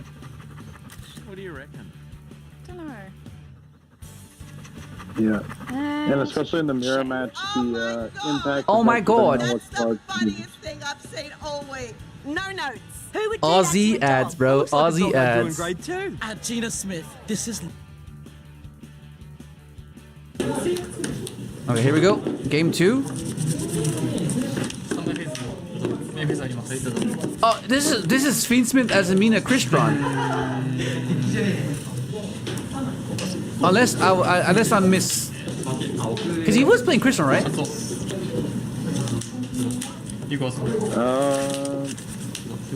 Maybe he wasn't playing Queens with Azamina. Oh, never mind. I thought it was a mirror match. The fuck? Why did he have Crystron cards in his field at one point? I think maybe he was just reading it, right? He probably was just reading them. Okay. Bro, look at that guy's deck. That does not look like a 40 card deck, bro. It looks like a 50 or 60 card deck. I just love the amount of variants of high card decks. Just oh, it's so cool. Oh, they have all sets still. Did they play Snake Eye? Oh, it's just Snake Eye.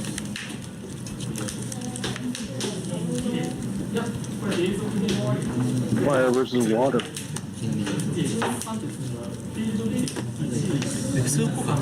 Okay. What does he have? How does he interact here?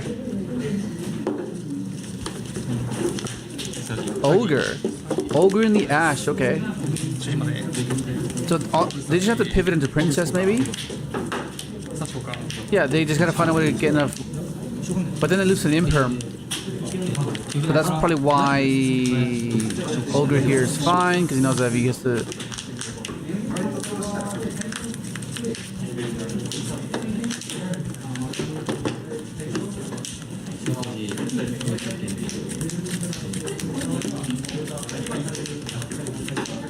Okay, let's make here.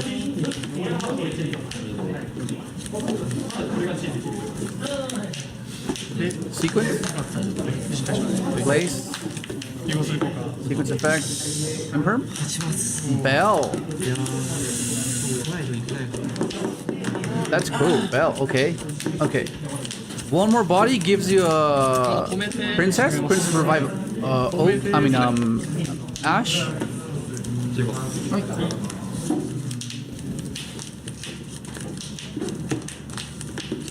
Dude, this is what I like about OCG gameplay, is that it seems like they're out of it, but then you just fucking reveal an extender. I'm like, what the fuck? Ah, the table tapping, bro. If I do this, I do that. Do this and that. This and this and this and this and that.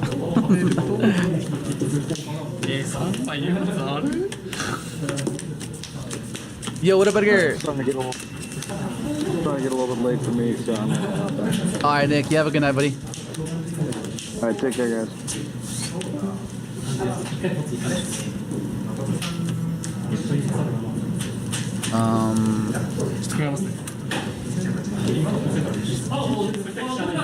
Engraver. Okay, so you can do princess here.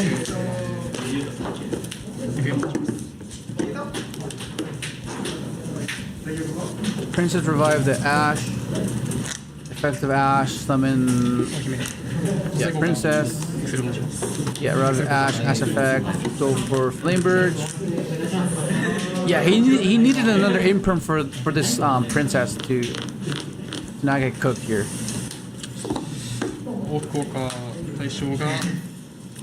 Yeah, it goes for the ash, revives the ash. Place. Yeah, this is wild. This is wild. I mean, do you have timed it better? I don't think so. I think you gotta start them early, otherwise we start them later. I mean, maybe you can just save the ogre. No, I just save the ogre for the field stall placement. Maybe you just save the ogre and the bell for your turn, and ogre the SP, the IP into SP, and then bow the princess. Yeah.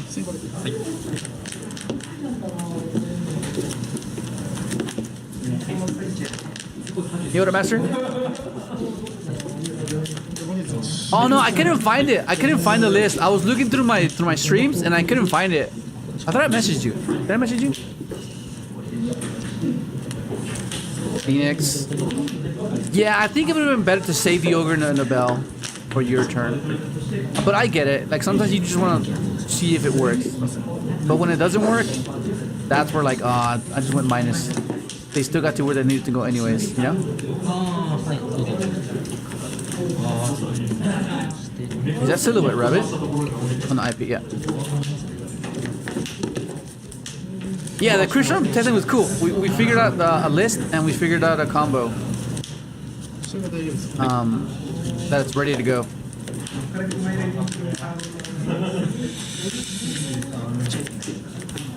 Yeah. Yeah, but I think that's the strength of the Crystron deck. The fact that you can place almost on an engine and you have so many starters. Because the engine itself, I don't know. I'm not sure if it. Well, it depends. If we draw adventure, I think it's fine. But like playing through an established board, like without having any interactions to simplify it, I'm not sure if it's.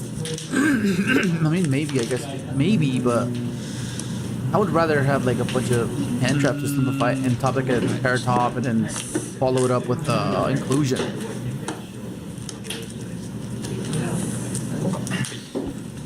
My only gripe is with Crystron, I think the cards are really accessible. My only problem with Gladiator Beast has a lot of really old cards, so it's kind of hard to like get a lot of those cards in one place. You kind of have to go sticking around different spots to eventually to get all the cards needed for Glad. So that's kind of where I'm at right now. Like I'm having a hard time finding all the Glad cards.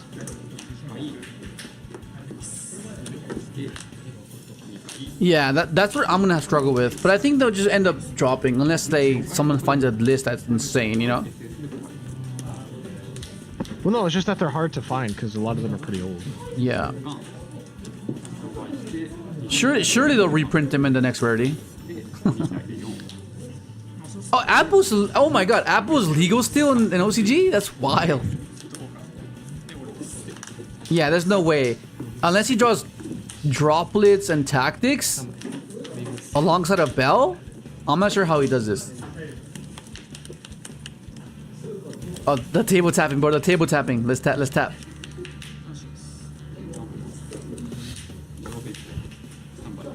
Yeah, because he has the princess. Oh, okay. That's a start. Okay.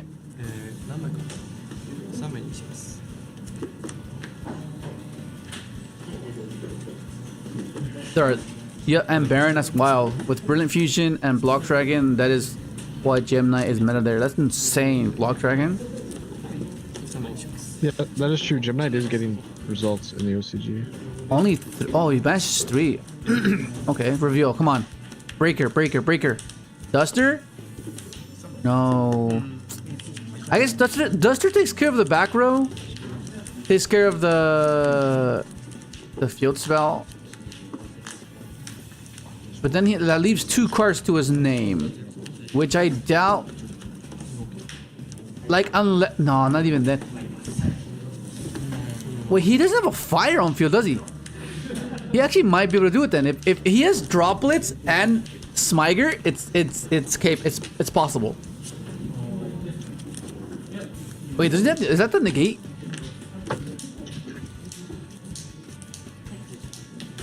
I didn't see that far. Okay.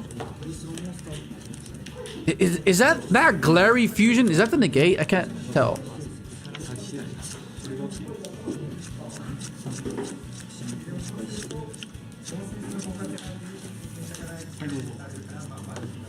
Okay.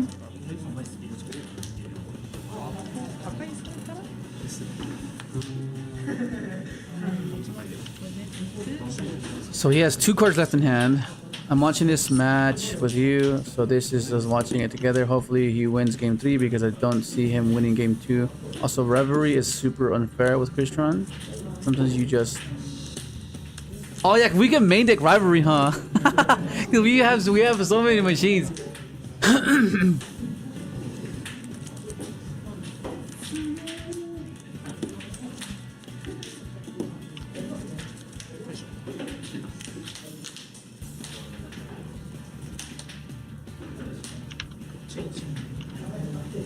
Thinking real hard here.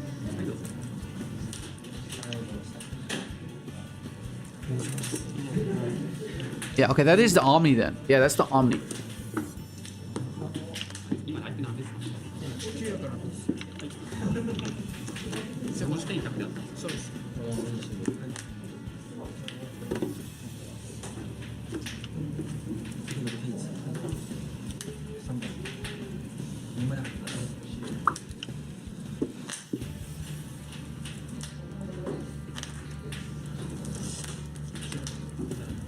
Let me speed it up.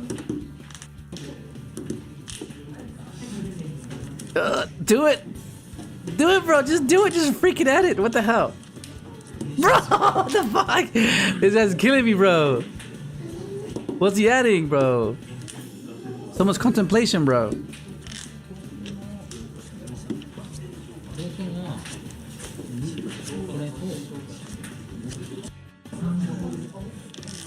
Wait, what did he add? Oh, he had Smiger, okay. Smiger. The apple's just there, though. The apple, the Omni's just there. You know what? This is where the Clockwork Knight thing will come up as well, right? Because that means we can send the inclusion for the effect to add the continuous and make everything machine. Thoughts on Gravity Collapse? Post side? Yeah. Oh my god, he plays fucking Silver Poly! What the fuck? That's crazy! Super Poly for 2 water. What's he gonna make? Oh my god. That's hectic. Wait, is that the best thing he can do though? What did he discard? He discarded Smiger. Oh no, oh Nib. He discarded Nib. He discarded Nib. Wait, so what does he do now though?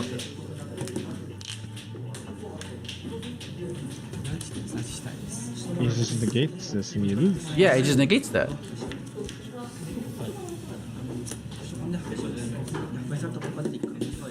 That Super Poly was wild, bro.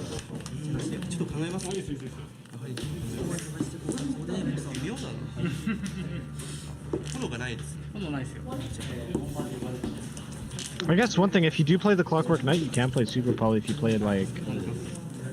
What's the Super Poly target for all machines?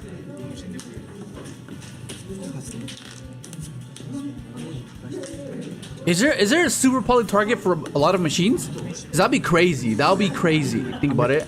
I know there's Chimera Tech, but you need Smiger for that, I'm pretty sure. Yeah.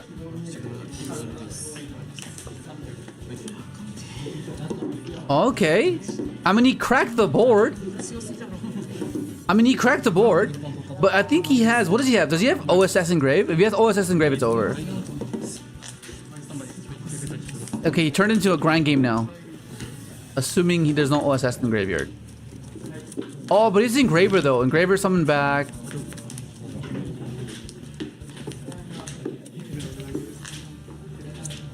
I think... No, it doesn't work. You needed to clear... I think if he had one more card, I think it would have been possible. Because that means that would allow him to keep the Nibiru in hand. Yeah, I think he just got out-resourced here. Like if he had one more card, I think it'd be cool. I thought I was gonna go into a Typhon line. Typhon into, I don't know. What's he doing here? Yeah, then he goes Desiree.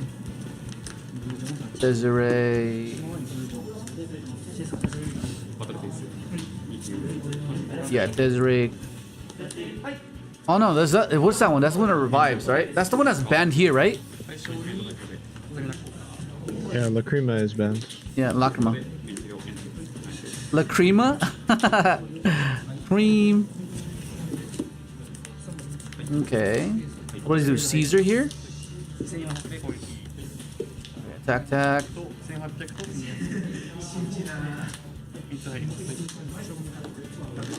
Why didn't he go Desiree? Can he not go Desiree or something?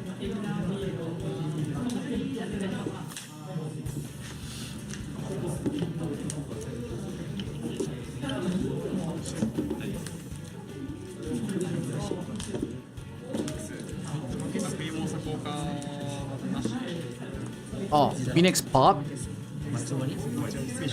Oh, no Phoenix Pop. What? Where's Desiree? Nah, CRYSTRON has a chance here, bro.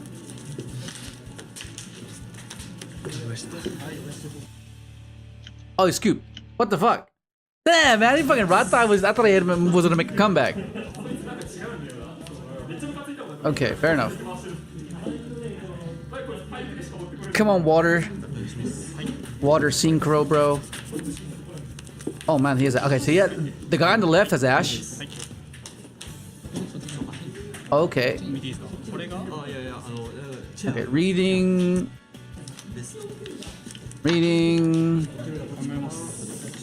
Does he Ash this?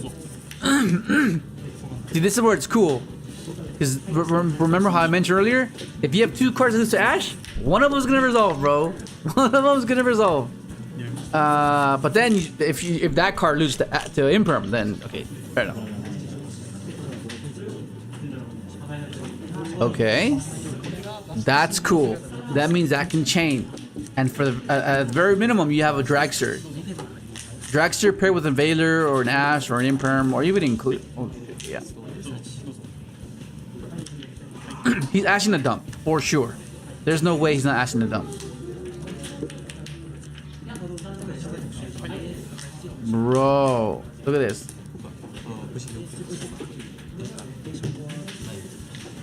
Yeah, ash the dump. Oh, he didn't go through. What the hell?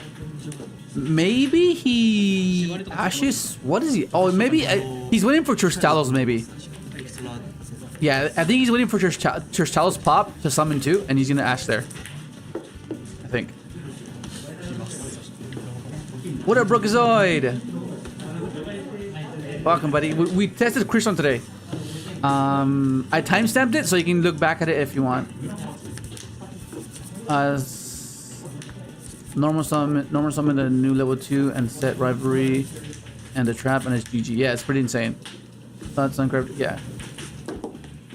Something I've been liking decided for going first is White Howling. Negate something with Dragster, then on res, chain with White Howling, banishing the spell to negate all spells for the rest of the turn. Yeah, that's cool. I like it because it's Ryko, right? It's Ryko? Pretty sure it's Ryko.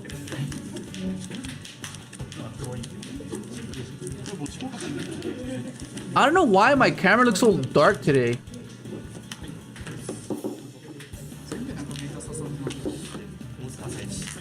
Okay, so he dumped those two. Okay, so this is a way to play around Ash. Because no matter what, you're gonna get access to Dragster and the pop. Yeah, because Inclusin will always revive TRYSTALLOS. He had 2 TRYSTALLOS? Okay, fair enough. Okay, that adds back the trap. Hopefully you guys can follow along now that we covered it this morning.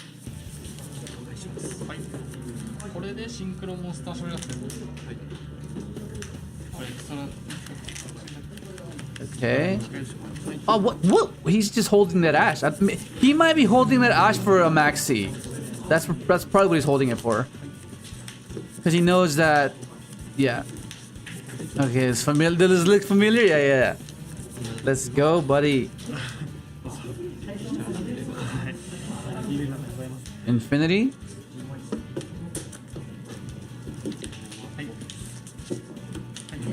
Yeah.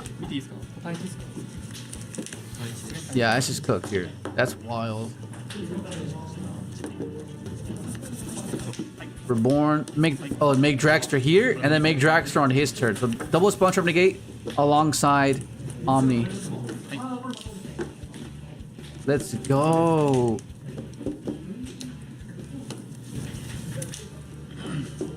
That Ash is just sitting there, bro. That Ash is just there, like. Yeah, he's just probably just gonna save it. Set 3 is wild.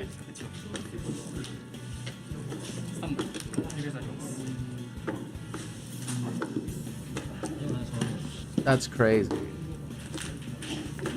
This man just cracked his knuckles. He's about to go in. What up, Preppy? If you want to go back, and earlier in the stream, I timestamped everything, so you can go to check it out. But yeah, so far it's pretty good. We have a 1-card combo that plays through Nib. Like post Nib, we have an Omni and a Spell and Trap Negate. Depending on where they NIBIRU, you have Spell and Trap Negate, Omni, and the Trap.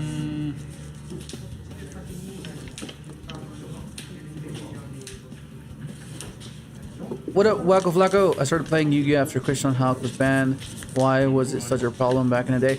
It was super generic. It gave you access to Jet Synchron, which allowed the adventure engine to be insanely overwhelming. Think of like, you know how right now you pivot into SP spot removal, but think of pivoting into Hulk, generating resources. So instead of spot removal, you generate resources. Like you try to bait with your engine, and then the fallback, you know, it was just too insane. One thing I noticed is like the OCG, even well into a defined meta, they're still asking like, can I read that? Like every card, even if it's like Malice or ryzeal, and they've been playing that format for like half a year already. Yeah, I think it's just a force of habit. It's just something that you just do just to make sure, like you don't want to miss anything, you know. Like it seems like they actually read compared to NA or TCG, where we don't really read. We're like, nah, it's fine. I know what it does. Oh, it does that? Fuck.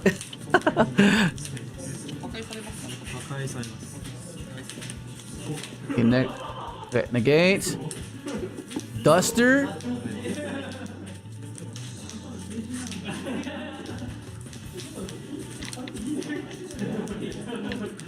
I would have just... No, I guess you wait. Because now you have the option to go into a second dragster, or you can go Koran Gandrax.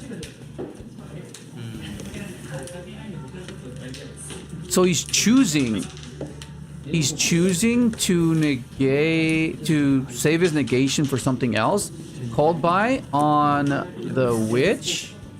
Okay, it's fine. That preserve your. Okay, it's fine. It says super poly. Okay. Pops that. That's pretty good. This I like this. Yeah, and then for your second push, all you do is Koran Gandrax, remove everything else, and then you have Omni for the last extension. Yeah, this is fine.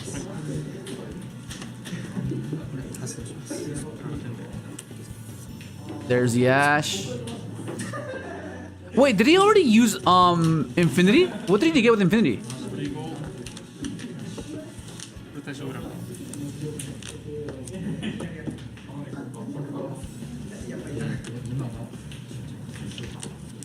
What did he negate with it? Did he already? Yeah, I guess he negated with it. What did he negate? What did he negate with Infinity? I think I missed that part. That's hectic. I thought he said Infinity. I thought that's what. Oh, GG. GG.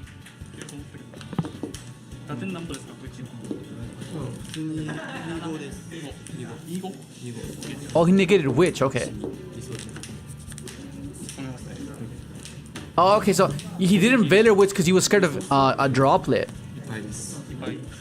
Okay, that makes sense. Yeah, the hand trap is what you want to conceal. You want to make sure that they play into it, right? Because in their mind, they're thinking that he might not have it, but he might. So then that's where the mind game starts playing a big part in their decision trees. You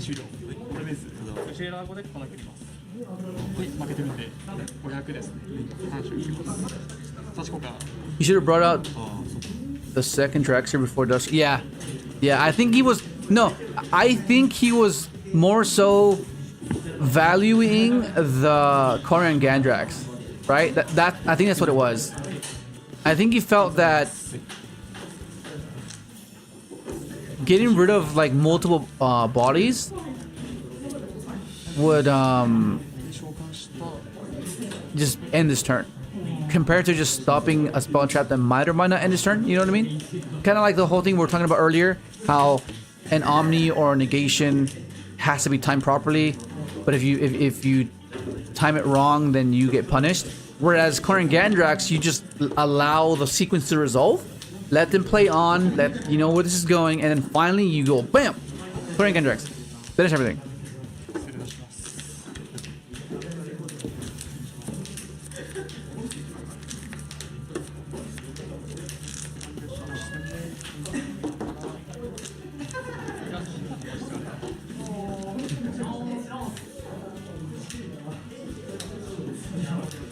You're on cash Crystron at the moment, so excited for that deck. Yeah, it's cool.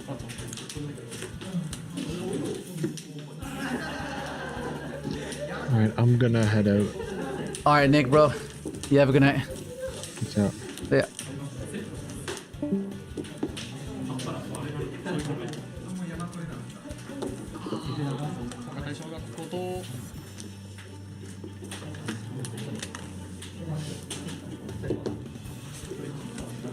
Oh man, I wasn't recording this part. That's annoying.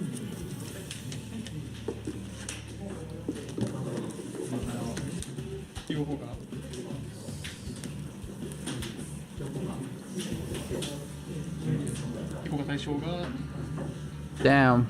Yeah, the Crystron player got outplayed. I think that Ash was pivotal as well. He could have always ashed the Tryst. You know? Yeah, that's pretty crazy. But that's kind of hindsight, right? Like after the fact, you know that you should have done this. But like in the moment, you feel like this is a proper play or this is the correct play, right? Until after the fact, which is why like backseat dueling can be like, oh yeah, but yeah, like we know what the right play was at the end, but like you're accounting for a particular outcome, right? Hoping that negating something or interacting at a particular point could end their turn, potentially, right? Because once you start to calculate the odds of something happening or the odds of something being likely to happen, is like, you know, it's like, I don't know, like hindsight.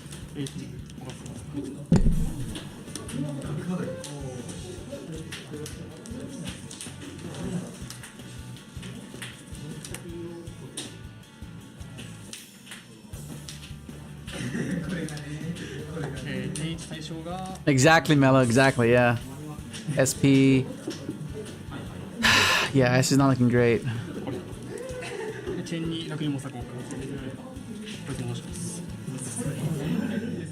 Yeah.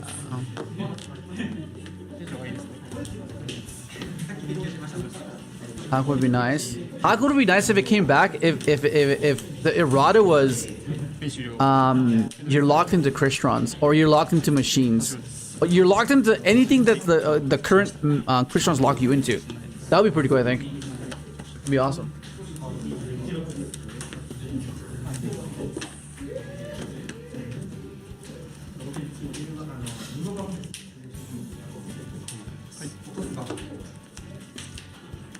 Okay, so he has... Oh, that was a pretty good top deck.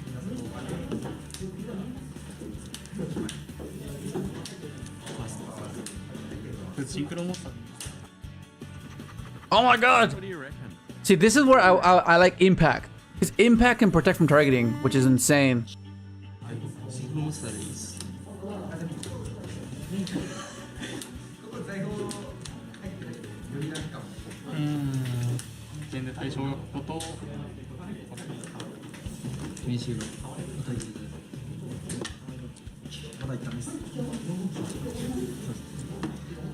Keep Hulk. I want Leveweeder, that's it. Yeah, Leveweeder would be insane, man. Leveweeder would be insane if it came back. Okay, so... Yeah, that pops the Synchro.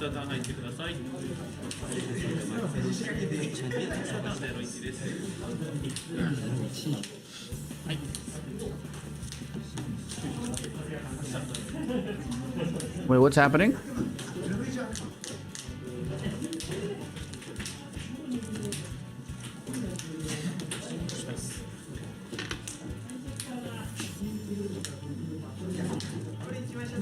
What's happening here?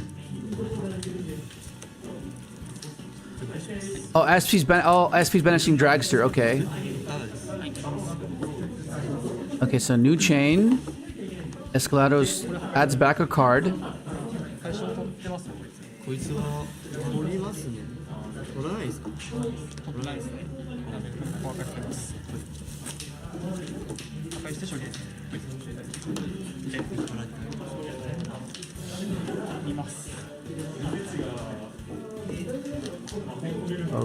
Okay.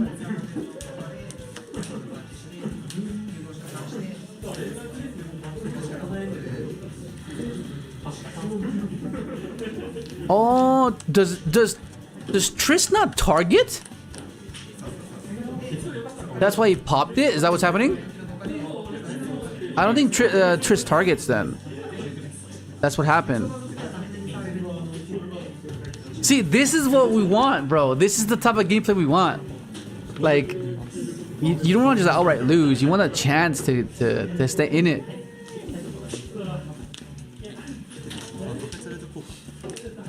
Right, okay, yeah. Thank you, Turtlebot.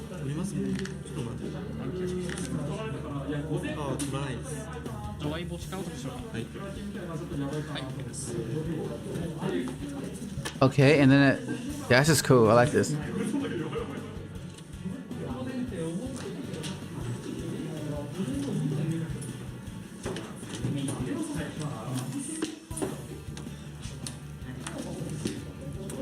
Yeah. Yeah, it's different.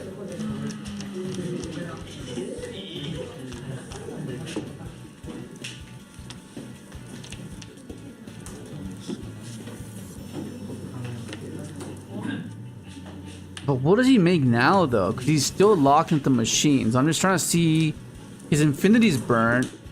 Like, is he trying to find a way to? What's he trying to find a way into? Because like from what I see is maybe try to get into acquiring Gandrak somehow, and possibly get it into a grind game even further to establish your trap, recycle your synchro, recycle something, have an interaction, and then try to regain tempo that way. Okay, Inclusin. Did he not have Inclusion Grave already? Oh, he didn't. Because this guy still has Princess. Princess can be summoned to a zone right next to Zelantis, and Zelantis has a battle phase effect that pops 2 cards. So I wonder how he gets around that. So I'm assuming the guy on the left is aware of how this deck functions, so he's not using Princess yet. Because there's an Oak on field that he can pop for Princess effect to pop his monster.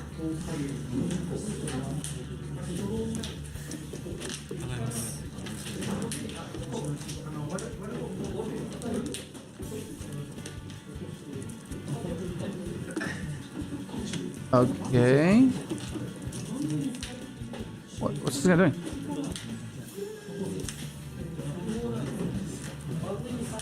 Okay.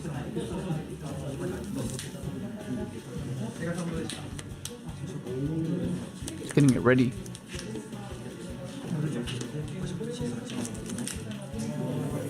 Can we Samurai Destroyer? Come on.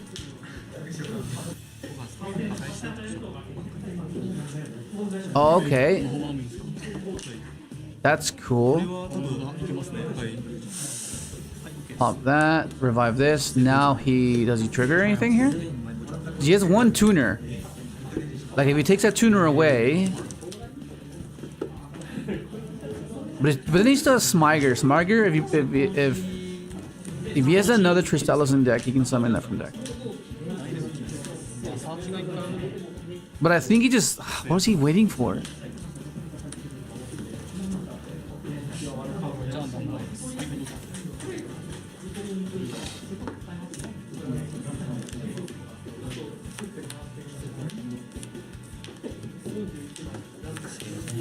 What's he waiting for here?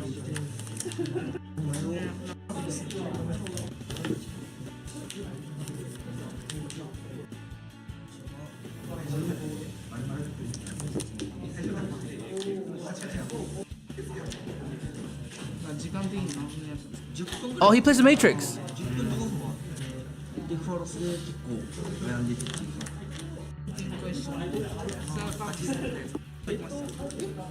Bro, this Crystron player is taking a bit long, bro.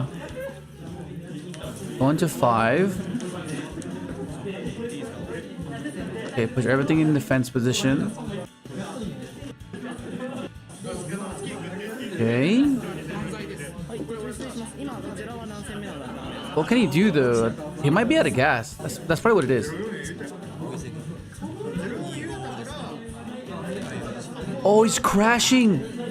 That Synchro, when it's destroyed, he can reborn a Crystron monster.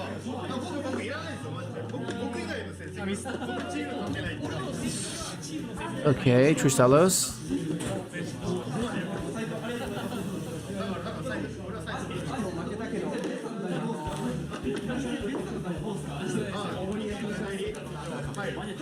Okay.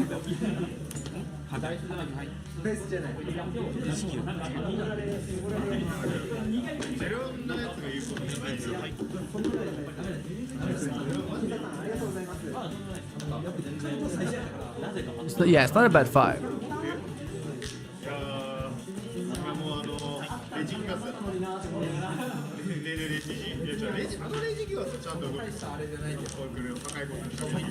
Inclusion. Oh, no. Damn, this guy cooked. What the hell? Yeah, this Crystron player cooked, bro. What the fuck? That was cool. And then SP's coming back as well. His Dragster's coming back as well. Dragster's coming back. Yeah, I think Crystron got this.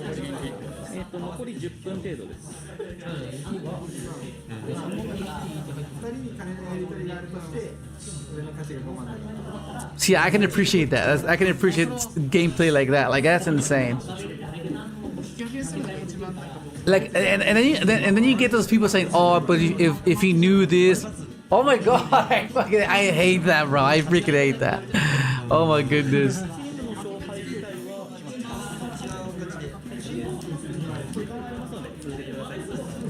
Okay.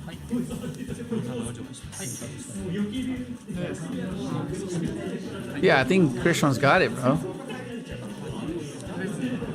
SP comes back, Dragster comes back. It's reset, so it's back at 7.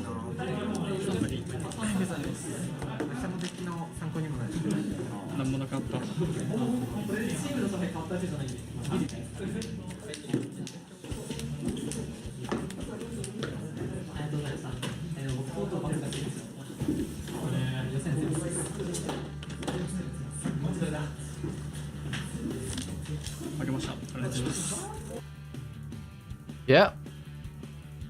New Arnold Snack Right Cracker Puffs with 4 health stars. Whew. Well, that was it, bro. That man got cooked. Okay. Well. Yeah, that's insane. Okay, so awesome. Yeah, so the deck looks pretty good right now. I like it so far. Yeah, I'm leaning in towards the adventure variant for sure. I just feel like having the Omni and the bounce alongside the resilience, see that the deck already has. I think it's pretty cool. But yeah, there's like minor slots that you can possibly change, whether you want to play Macabre or not, whether you want to play Zeus or not, whether you want to play I don't know, we'll see. But I'm gonna try to get this deck finished by next week, so I can get you guys some Crystron gameplay, similar to how I showed the Synchron list. But yeah, that's gonna be it. It is Friday, so no stream tomorrow. We'll be back on Monday. You guys have a good weekend, and hopefully you learned the deck better. Now you know exactly how it functions and where you can deviate from the primary combo, and yeah, hopefully you have another deck to play now. Alright guys, you guys have a good weekend, and I'll catch you guys on Monday. See you guys. Woo!